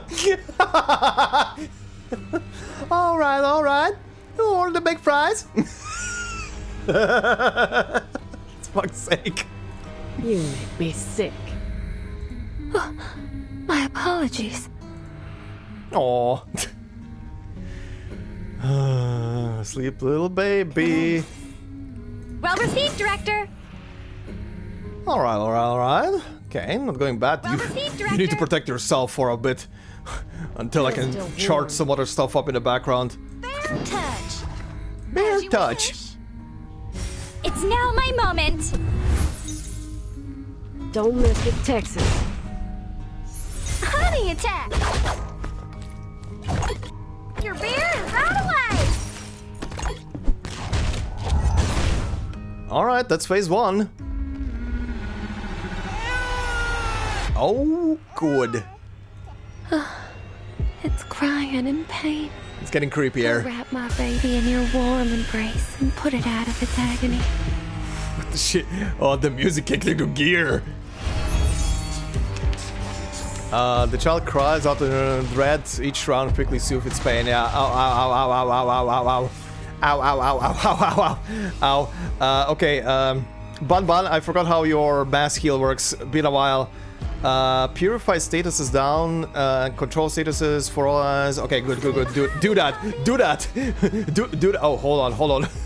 I have a lot of these. You do that. What was your debuff again as well? Inflicts a nasty wound, right? Okay. Guns loaded. You do that. Stay behind me, Papa. And that. Touch. And that. I didn't look at the card. Regaining control of our bodies. I didn't look at the card, what the card does. That was new. Whoa. Are you ready to have a Oh, damn, nice. That was a nice big heal. Okay, baby suited. Good. Oh, ow. Okay, ow. Ow. Ow. Okay, what is this? All characters recover 10% max HP and dispel unbearable pain. That is pretty good. Can I survive? Might be too dicey. Let's use that just in case. Oh, hold on. Hold on, I do want this, because I have them right now. Let's just use that. Because why not? You will do a big smack. Okay. Buff up, do your big ult, do yours, and do that. One more take. Okay, cool. Go. This'll help.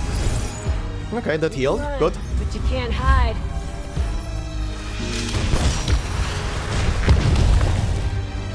Your drink. Best wishes.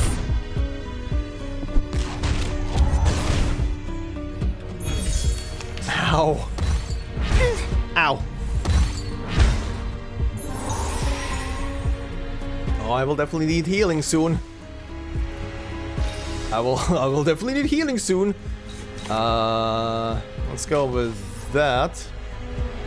What was your ult again? Been a while as well. Target ally gains the caster's attack times 250 shield and enters the empowerment incantation 2 status.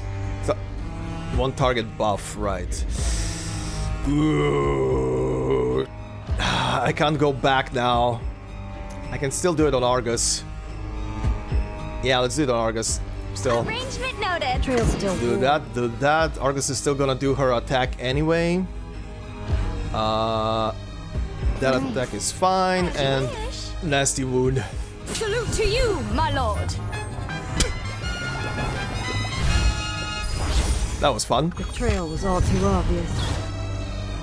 Look. Honey attack.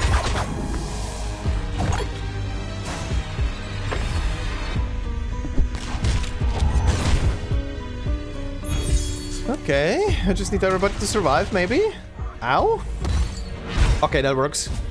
That works. I'm alive. I'm alive. I'm alive. I can heal. I can heal. I can do... Oh, wait. Shuffle. Ults will remain. Yes. Good. Guns loaded. One more take. That should be it. Whoa. Are you ready to have a I party, am the maid? waves in the ocean and the stars in the sky. Might die from the disco ball. Yup. Oh, and she picks it up. I can inflict intoxicating pain upon it, which is precisely why I became its mother. If you hadn't explained this earlier, I might have mistaken this for some kind of monster training show. That's how she keeps it under control. Look, it's calmed down. My sweet, obedient baby. You deserve a reward.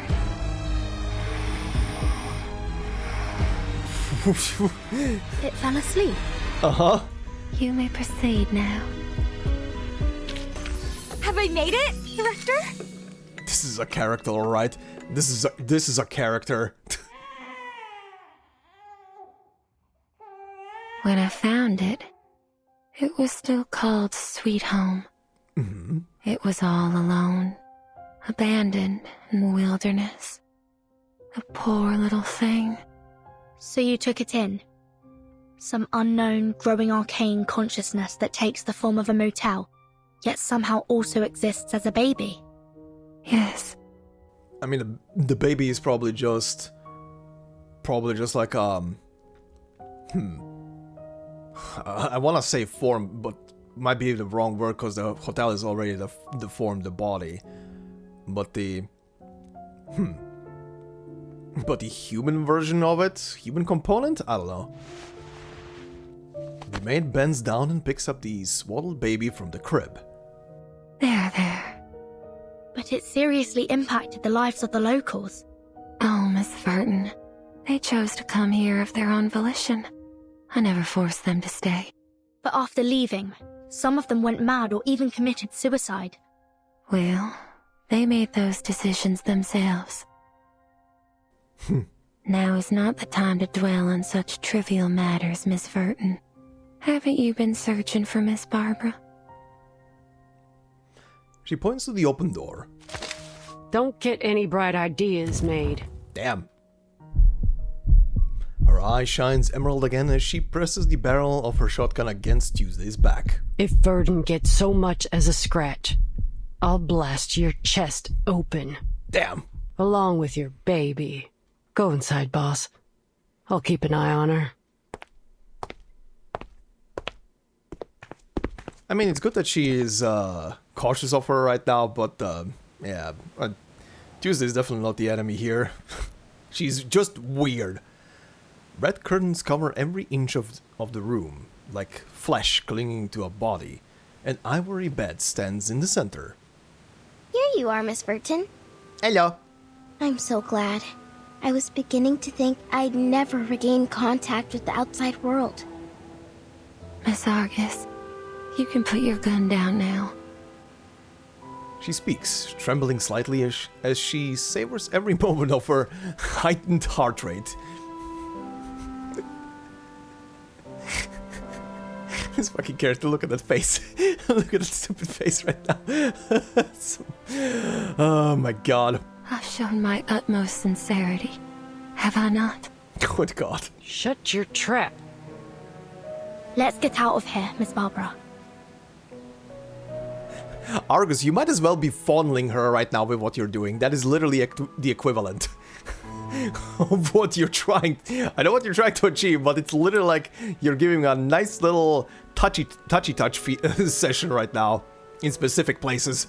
I don't think it's the wisest choice to have this conversation while we're still inside a living thing.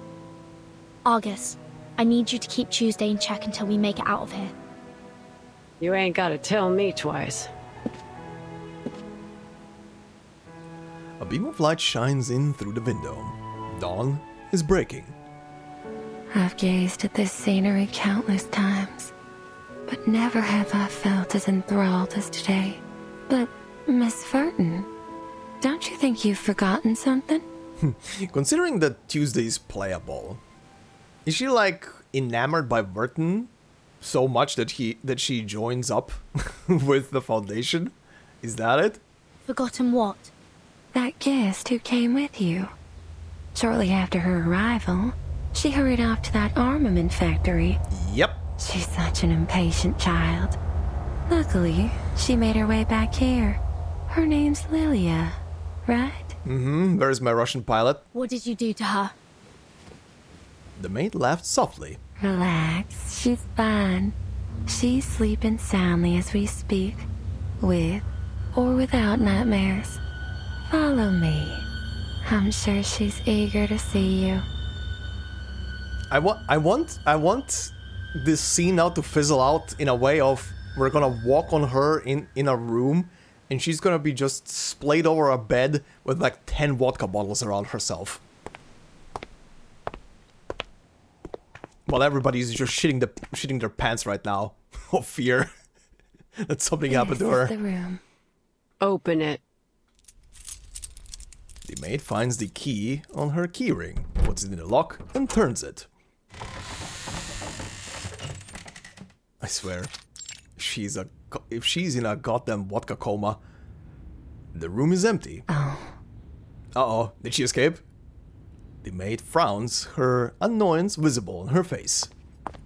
The owner of the suitcase rushes to the window and looks down. Yep, she escaped. Lilia is sitting exhausted below. Their eyes meet. Vertin, there you are. Listen, those Manu scum have already wormed their way into the town. We can't go there. You look terrible. I couldn't sleep at all in that haunted room. Every time I closed my eyes, I saw all kinds of creepy stuff. Can you come down here, Capitan? Talking like this hurts my neck. Okay. Poor lady as well. Well, everybody's fine. Except probably Kayla. Where the hell is she? Is she actually dead?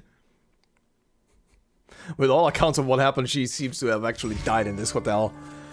Oh boy. Okay. Well, loading a bit. Alright, 19. Gone in the wind. Hi? Kayla? Uh-huh. The soil is moist and fertile in the south, where the song of the wind reaches far.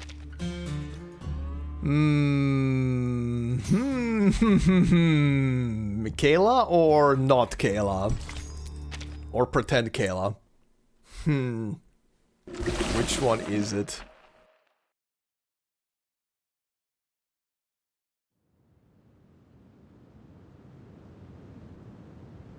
What's going on? Outside the motel, the rising dawn paints the earth a deep orange. Lilia looks confused as they approach. Are you okay, Capitan? I'm fine. I have good news and bad news. Don't bother with the order. Just lay it on me. The good news is, we found Barbara. The bad news is we've got a new problem. This motel is the manifestation of a living consciousness that constantly generates urban legends and spreads fear. It might turn into a supernatural Arcanist in the future. We can't let it grow here unchecked. We need the help of the Foundation to keep it under control. Ah, okay, I see. Boss, my job here is done. I'm heading into town for Kayla. She looks off into the distance. Oh, and I promised the young fella that I'd help him find his mother. I've got to go now. How do I pay your fee? Fee? She laughs heartily. We're friends, Vertin. I don't need no payment. Aww. She says her goodbyes and sets off on the road ahead. She's sweet. Alright, Capitan. Any progress on finding Erd?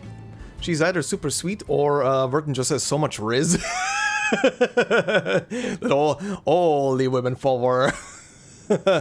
For you, free, ma'am. Tip's hat walks off. The little sheep's ears twitch. That's why you came looking for me, right? Yep. I'll ask the wind for you. It's the least I can do. Thank you. She closes her eyes. Did she doze off? The gentle breeze caresses her ears, like an invisible thread being woven between them. I'm listening. Oh, I heard it. The answer. She opens her eyes. A distant wind told me that Miss Erd's latest submission came from the Sao Paulo Veterans Residence. And that's how Chapter 8 begins, huh? Okay. The article she submitted was an excellent piece, but Atu doesn't know anything beyond that. Okay. I suppose we'll all have restful sleep and sweet dreams tonight. I've collected the material I needed for the upcoming feature interview. I bet the readers will enjoy it. I'll be sure to include your name on the byline, Miss Tuesday. Me? I don't think I contributed anything. Tuesday, you are as equally creepy as the hotel. Quite the contrary. And that's a compliment. You played a significant role. If it weren't for you, I wouldn't have realized my inner fear of losing communication with the world. Ah. First-hand experiences like this are invaluable to an editor. Oh, with the way you put it, I almost regret letting you go. No. I won't be returning. The interview's over. She closes her little red notebook. If all goes well, you'll be able to read about it in the next issue of Atu. I'll take my leave now. Goodbye. And she's gone. Well, that was a quick... Good. I can't wait to leave this place. Lilia is so done. What a mood. We can't leave yet. I just contacted the Texas branch. Their staff is on their way here. They have to investigate this supernatural being as soon as possible. And they'll be here soon, I presume. What? I What can is feel happening? their energy fluctuations of teleportation rituals. Ah. It must be them. Nope, it's that one. She turns her head to see a stranger standing before her. The girl in front of her has chestnut hair and carries a woven basket on her arm. Looks like you guessed wrong, Capitan. I met her in town. Name's Kayla. Kayla?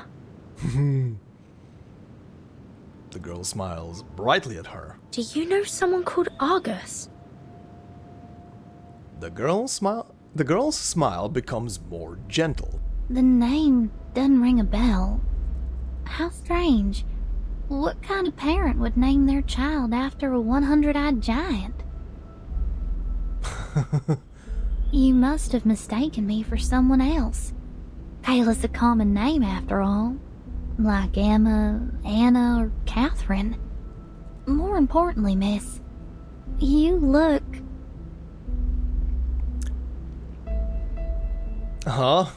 You've mentioned some very interesting names, especially the Catherine one anyway. The girl smiles once more. Although I've never met you before, you seem familiar. Go on. Explain. She reaches into the basket and pulls out a crumpled flower.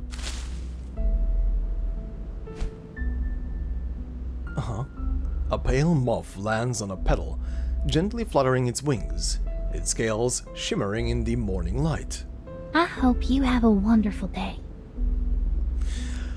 Okay, so the thing on her thing is, it's not a butterfly, it's a moth. Thank you.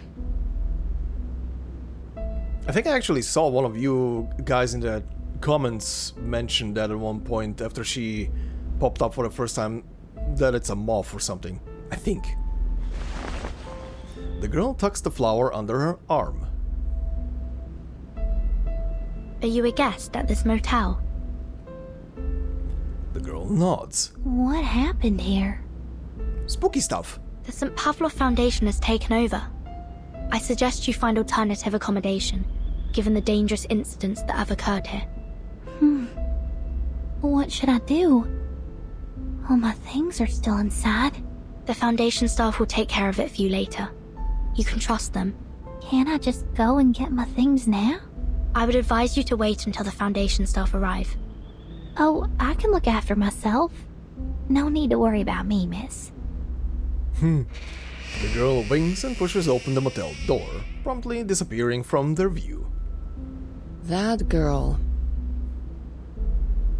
Lilia breaks her long silence. What about her? Never mind. It's probably nothing. Oh, no, you listen to your gut feeling. The light from a teleportation disc flickers nearby. Is it Razor? Oh, never mind. Late arrival, Miss Vertin. I was hoping it's Razor Squad. Anyway. We'd been unable to locate the motel until about 10 minutes ago. It's as if something was deliberately interfering with our sense of direction. Oh, wild. Fake Kayla? While the Foundation staff is busy assessing the situation, a faint sound echoes from the depths of the motel. Oh, she's doing something in there. Oh? The door suddenly swings open and a pale, trash-covered corpse is thrown out of it. Once again, it insisted on eating garbage off the floor. Is every child this stubborn? Oh boy. It's Stefan, a Xeno officer. Okay, this guy got spewed out. Stefan. Sounds familiar. The staff member flips through his records, quickly finding the information he's looking for. The records show he was a high-ranking Xeno officer who went missing after the vacuum bomb footage leaked. Xeno issued a staggering bounty on him. I guess whatever he did really angered Admiral Igor. Who would have thought he'd be hiding in this little motel in the middle of nowhere? Obviously, luck wasn't on his side. All right, Miss Vertin. We'll take over from here. All right. The maid remains calm, gently petting the bundle in her arms. After the branch completes its procedures, you'll be sent to the headquarters for a more thorough assessment. Will you return my baby to me? It's too early to discuss that. Let's go, Lilia. She picks up the suitcase. We must report back to Madame Z about Erd. Time to go home. And we have one more stage. Okay, so this is wrapped up. What's the final stage in this thing? Oh, never mind. 2 little thingies have popped up. Let's see. This one was first. Hygiene guide. For hostesses, cleanliness is next to godliness. Fortunately, the subject this hostess wishes to clean is all for it. Is all for it? Tuesday's motel cleaning records. God, this is gonna be... Week 4. Routine cleaning. Room 105. Cleaned carpet stained with vomit. Ugh. Room 108. Cleaned stains and fingerprints of walls. Nice. Room 205. Broken glass. Contacted supplier for replacement. The most normal thing out of the 3. Week 5, routine cleaning. Room 105, clean carpet stained with vomit. A lesson needs to be taught. Room 211, replaced shower head. Cracks in the glass in room 205 disappeared.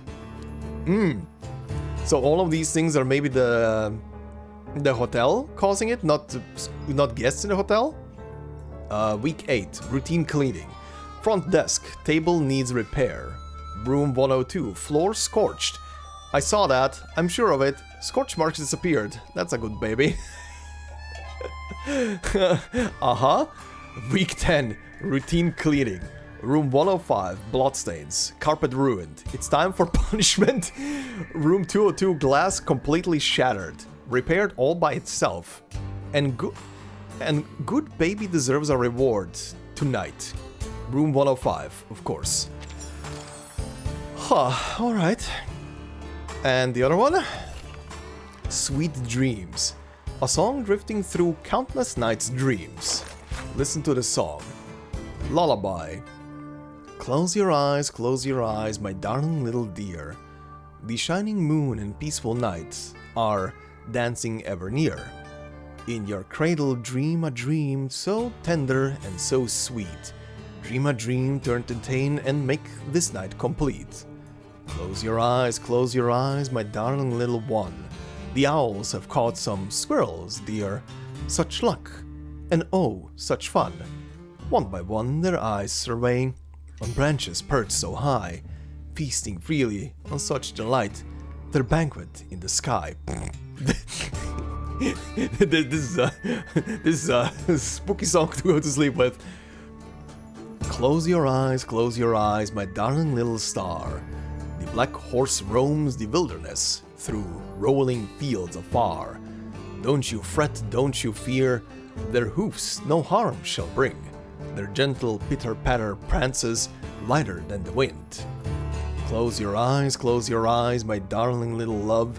The barn is filled with fright and fear, below as is above. Breakfast ready, maws agape, a rousing sweet delight. Here awaits you to awake, devouring by morning's light.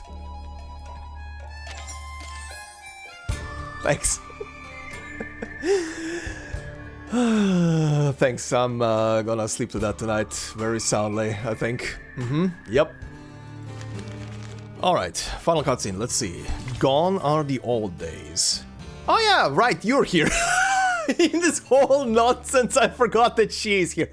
Oh, that's who she is coming to pick up. Not her stuff, right? She's picking up her stuff, okay?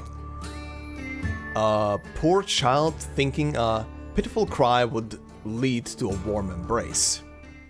Oh boy. Oh boy.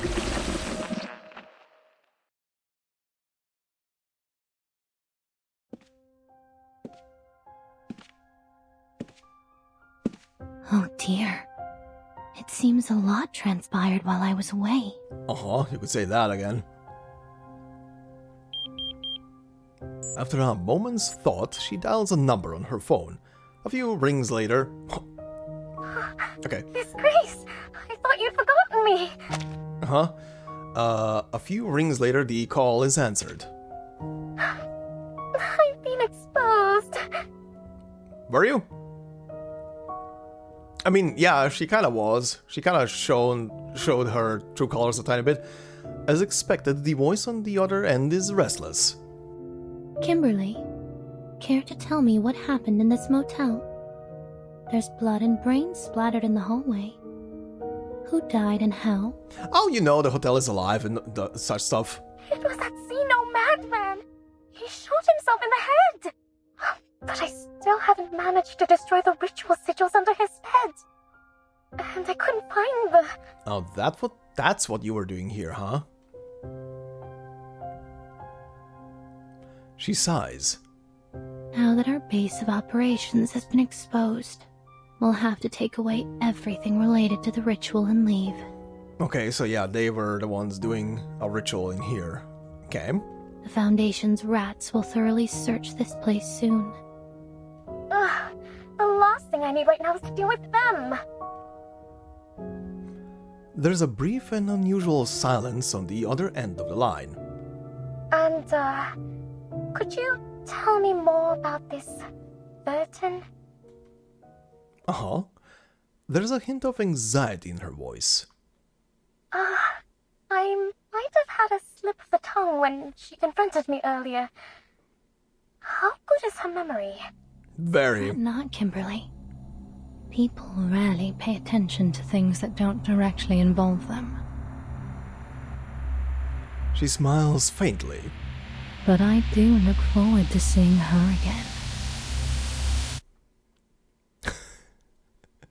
Oh, that cut. Several days later. Office St. Paulo Foundation. We're just here to have a conversation, Ms. Tuesday. Relax. I found it in the wilderness. You mean the motel with arcane powers? Just to confirm, the base form of this arcane consciousness is a heart-shaped fetus, correct? Yes. Yes. Thank you, Tuesday. It's about as intelligent as a 1-year-old human, and it lacks the ability to deliberately plan or cause the incidents in the motel. Meanwhile, it sees you as its mother, displaying remarkable trust and dependence on you.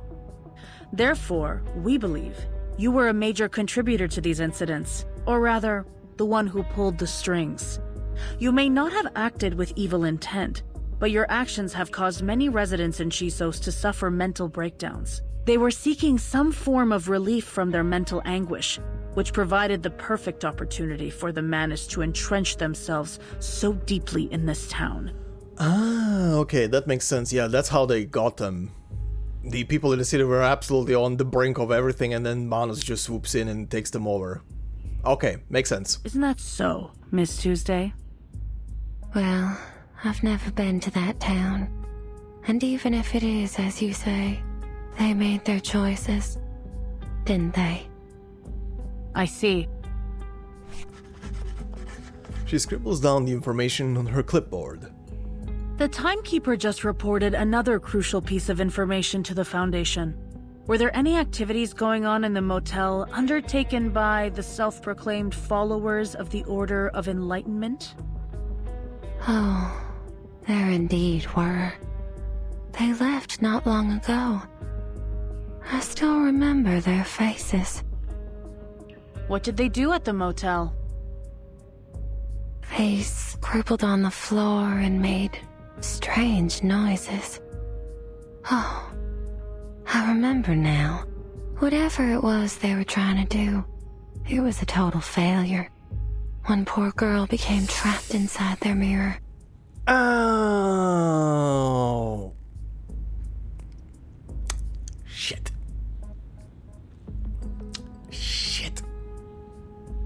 Oh, fuck. She actually shot her. Oof. She never stopped trying to escape. The mirror would make banging noises all night long. Fuck. We didn't find anyone trapped in a mirror during our search. Well, that's sad, I suppose. Her expression remains calm as always. If you knew they were from a dangerous Arcanist organization, why didn't you report them to the Foundation? Yeah? Why would I? Yeah, they were food. She licks her lips. Fear doesn't frighten me. No, quite the contrary. It arouses me? It excites me. I would embrace fear any day of the week. Swear this fucking character. And that's where it ends, right? The end. Anything else that pops up right now? Oh, yep, there is something. True story. That's an achievement. What is this? Tuesday's Motel Incident Investigation Report excerpt. Now that Foundation staff have taken over here, it's time for the routine cleanup procedure you excel in and hate. Tuesday's Motel Incident Investigation Report excerpt. Subject of supervision. An unknown arcanum entity at the current stage identified as a living consciousness, commonly referred to as Tuesday's Motel, hereafter referred to as the Motel. Good God, an entire building. Level of self-awareness, medium to low, lacking gender, age or other cognitive attributes, but capable of responding to certain human linguistic cues. Arcane skills. Abilities include but not limited to influencing cognition, creating illusions, generating enclosed spaces, and creating aggressive arcanum entities. let this thing grow up, and it's gonna become what was it called again? What was the place called again in the game Control? The One House or something? I can't remember the exact name. Just let it grow up. It's gonna be a building with a pyramid. Tests indicate that the subject responds to Tuesday's voice and actions approximately 60.15% of the time and can follow certain simple commands such as defend, allow, and forbid. It is less responsive to researchers and exhibits a certain level of aggression. Tuesday denies manipulating or training the motel, claiming that the relationship is one of nurture or partnership. According to Tuesday, the subject was discovered in the Texas countryside. Dynamic in its form and size, currently mimicking... Is this the type? Is this how it... whatever, doesn't matter. Currently mimicking the motels along Route 77. The subject's size correlates with the amount of fear it absorbs. Okay, the more fear, the bigger the building. Cool. The subject can create tangible arcanum entities that implant illusions in affected individuals and cause real damage. Witness records showed that these entities can exhibit characteristics associated with popular North American myths and legends, including but not limited to Bloody Mary, the Mothman, hey, Mothman mentioned, and Poltergeist. Handling recommendations. Given Tuesday's influence over the subject, it is recommended that the motel is kept under Tuesday's stewardship, but Tuesday must be monitored at all times. Alternatively, consider transferring them to Team Timekeeper. This shit is too complicated. Just give it to the Timekeeper. She knows what to do. Oh, a new one. Now that's over, I can finally get back to gathering information on the urban legends around here. Every day a certain amount of urban legends material will refresh. Gathering it will help Barbara piece together stories. Oh, interesting. Yeah, click. True story. Trucker. Hey, is this some kind of interview? Are you a journalist? Heading all the way out here from the city trying to dig up some dirt from the Badlands. You wanna hear those stories? Hey, girlie, listen up. Some of those rumors are true. You ever heard about that old town where everyone had a nervous breakdown? Scared out of their wits by birds, shadows, and God knows what. And about those drivers who stayed at that motel running for their lives at the crack of dawn, pedal to the metal?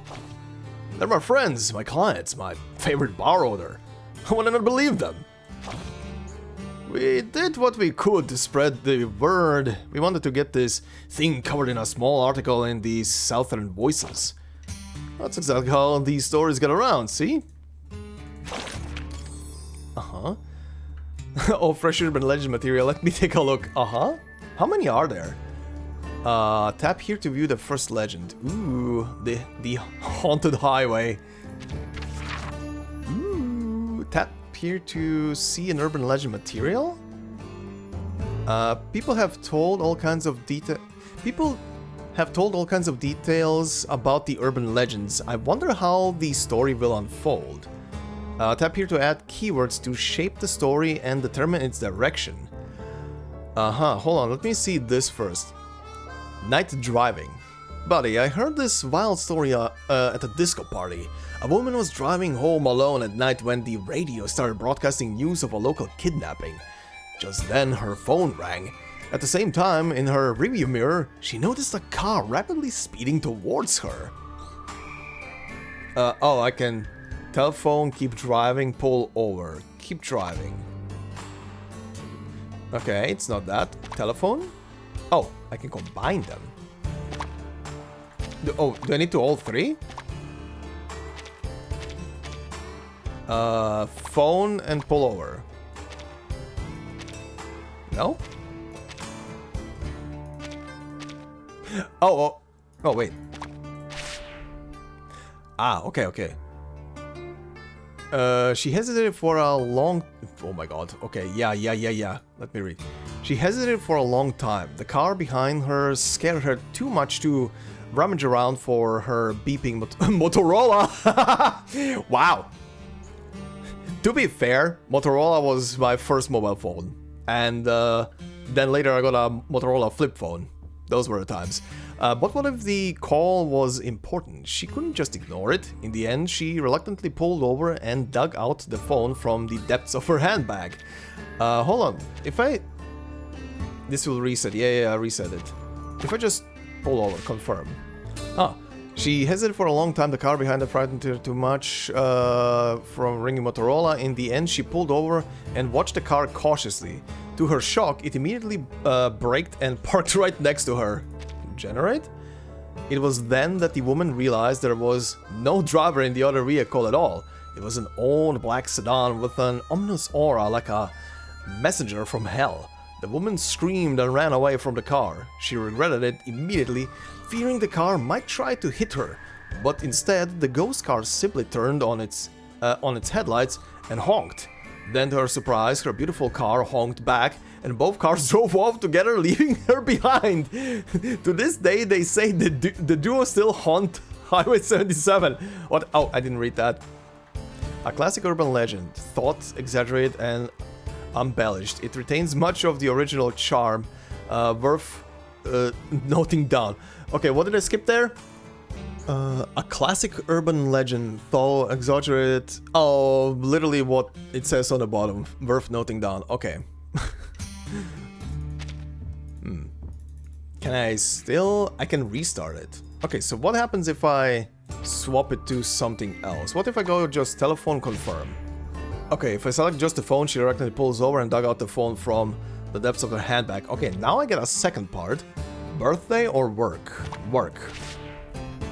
It was her business partner on the line. The partner asked when the shipment would arrive, and she replied, "Soon, it's on the way."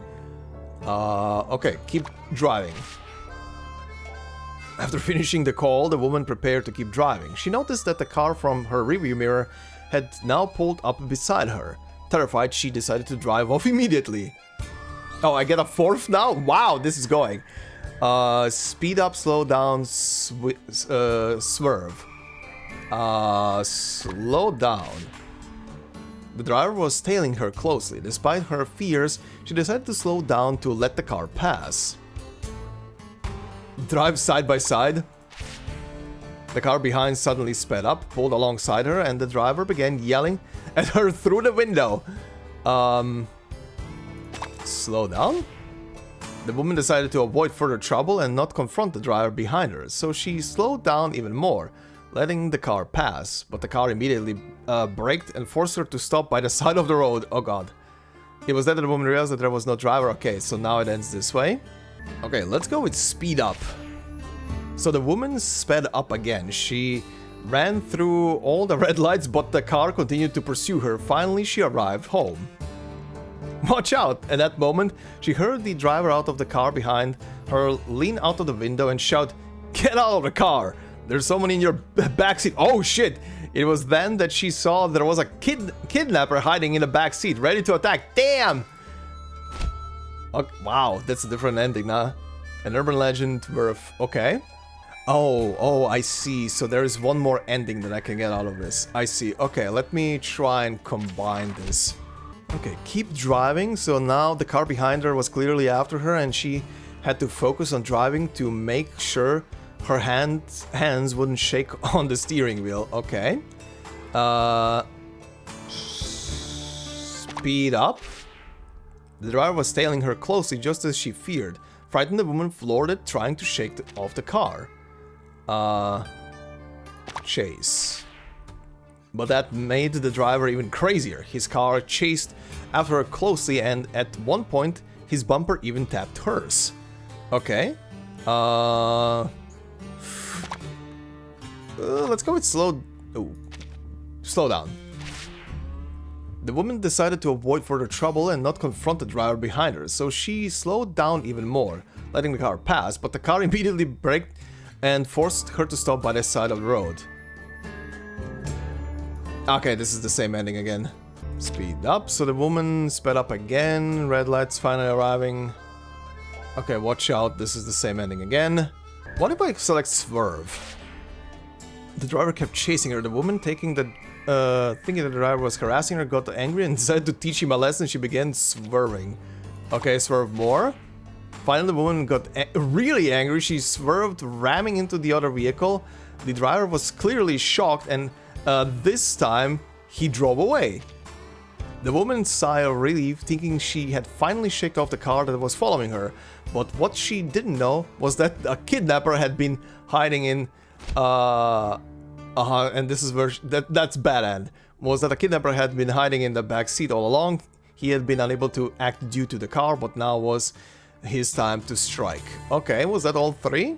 Yep, that's 3 out of 3. Okay, these are fun.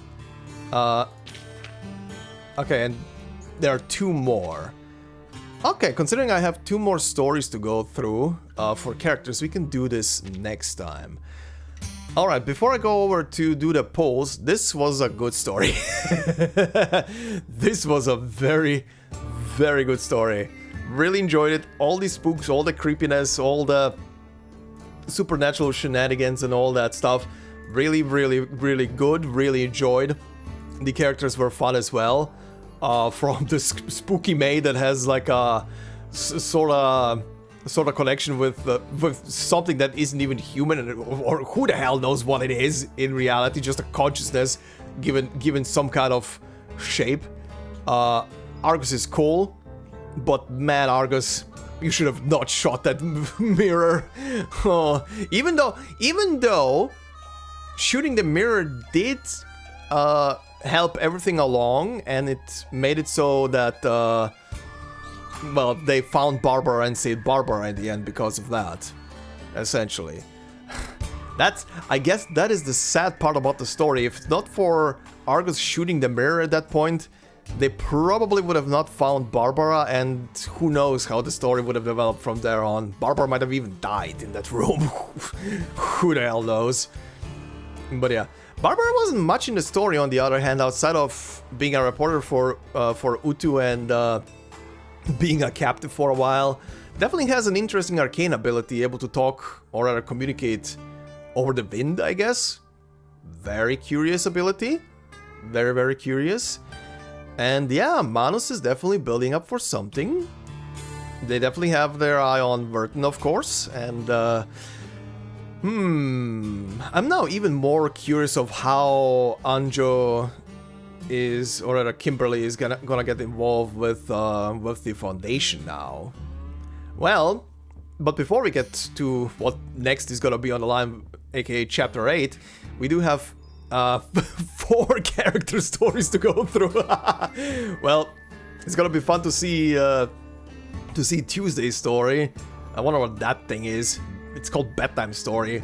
I'm gonna presume this is gonna be how she found the hotel, maybe, or just gonna be about the everyday life in the hotel, maybe. The red wall for Argus. No idea what that could be. Actually, yeah, no idea. I mean, it can be one of two things as always. It can be either a prequel story to the Route 77, or it can be a sequel story. I guess we'll see next time. But yeah, that'll be for next time. Again, really enjoyed myself with this story, and now we have some pulls to do. Okay, Nautica. I haven't even looked at her skills. But, crazy and pretty art, also, the David picture representation here, huh? Oh yeah, isn't the current chapter called... Yeah, it's called Paradise Regained, which is, very interesting. I know a certain fella who loves the words in the opposite direction. Paradise Lost, though. I will never forget that angel. Anyway. What does she have? What is she actually? DPS, Blot Tith, Adaptive. Notes? Divine Yoik. 1,000 tales spoke your name. 10,000 mouths sang your praise. Okay. Self-channel. Enters blood sacrifice for 1 round. This does not take up the allied incantation draw limit. Oh, really? At the end of the round, consumes as much blood tiff as possible. For every 8 points of blood tiff consumed, gains 3 points of blood sacrifice, up to 24 points of blood sacrifice. If carrying at least 3 points, casts 1,000 scars, otherwise casts 1,000 springs instead. Cannot act while channeling. What is scars? That's a mass attack. Springs? Can I... Oh. Also mass attack. Just different numbers, different stuff. Okay. I'm not gonna look too much into this right now. Notes? What is this? 1,000 scars counts as only 1 action. The reality damage dealt ignores dodge. Oh, really? And won't trigger damage sharing among allies or other additional damage. That's interesting. Haunting pain. Through the howling agony and heavy weight, life is reignited from the ashes. Mass attack. Oh, loses current max HP. Okay, yeah. Interesting. Hidge. Max HP plus 2%. Stackable up to 15 times. Lasts 3 rounds. Each trigger refreshes duration. Interesting ability. Wait, what? Oh, this is weird. 2 different things? Martyr of the Abyss or Weaver of Light? Martyr of the Abyss. Dive into the darkness and give in to the whispers that seek you? 1 target depletes current HP from grants adversity. Damage taken reduction. Okay. To all allies for 3 rounds. Deals number of characters of reality damage. Okay. Weaver of... Oh, actually, wait. What does the note say? The reality damage dealt ignores dodge and won't trigger damage sharing among allies or... Okay, good. Weaver of Light. Do you see the light? It comes from a distant home, weaving dreams into your reality. Self-counter. Enters Mother's Spirit Guidance. After being attacked, gain 1 stack of Hitch. Dealing a healing taken 10% for every... Okay. Interesting. Enters Mother's Spirit Guidance status for 3 rounds. Gains damage taken minus 25% for 3 rounds. This is an interesting character. What's, not like I'm gonna pull multiple copies, but what's, the first tick? No longer pulls apart. When, interesting. When entering battle, max blood tith gained is increased to 16. He just max HP, bonuses increased as, okay, just higher stacks. Interesting character. Well, let's see what we get. First 10 pull. That is 2 fivers. What did we get? Alright. I think both of these are... Or maybe they're not yet at max, I don't know. I don't remember. Alright, second 10 pull. That's a dud. Can immediately skip. Okay. Third one.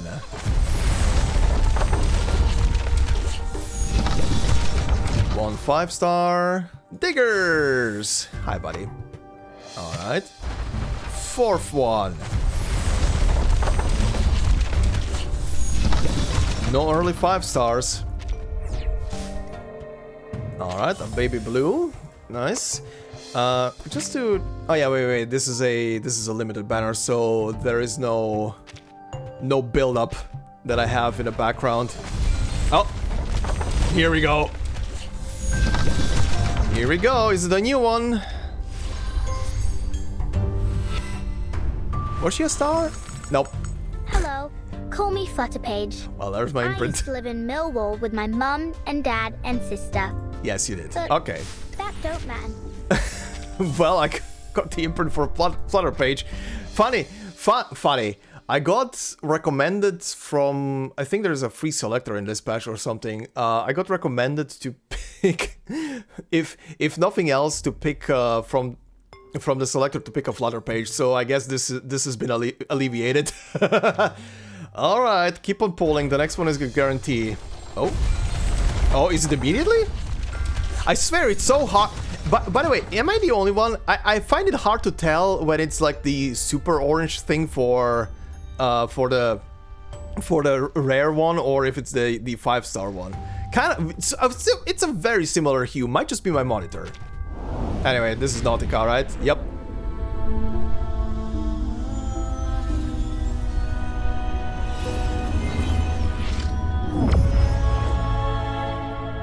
Damn, beautiful. Wow. Is this one of your waypoints? It has plenty of space, doesn't it? And it's well equipped too. Oh, you don't happen to have any hardtack, do you? I only need one. Just enough to get me going again. Uh-huh. Also from that crazy, absolute crazy, whatever the hell that form is in her promotion to absolute fluffy jacket. Love it. Alright. Character acquired. You guys can tell me in the comments how she actually works, by the way. I will not mind tips, cause seems interesting as a playable unit, but I honestly don't really know from what I just read how she's supposed to work. So any tips or tricks, I'm absolutely open to that, cause this is a limited unit. I will definitely level her up together with Ulrich. But yeah, anyway, this will be it for this part. I'm happy. I can keep on saving. Also, 6995. Nice. 5. Anyway, thank you very much for watching and listening. Hope you enjoyed. If you did so, please consider leaving a like. And oh, by the way, for anybody pulling on the banner, good luck, by the way. I should have said that at the beginning of the poll session. Good luck to anybody who is pulling. I know people are pulling on limited banners a lot, so if you're watching this episode while the banner is live, good luck if you're pulling. But yeah, anyway, thank you very much for watching. If you enjoyed, please consider leaving a like. It would help out a lot. If you're new to the channel, consider subscribing. And of course, if you want to support more directly, memberships are open. And as I always say, no video will be behind a membership. It's purely there. I cannot speak anymore. Purely there for support, and no video will be behind a membership. So thank you very much to all the members already doing so. Much appreciated. And I hope you all have a fantastic day wherever you are. And I will see you in the next one. Until then, bye-bye.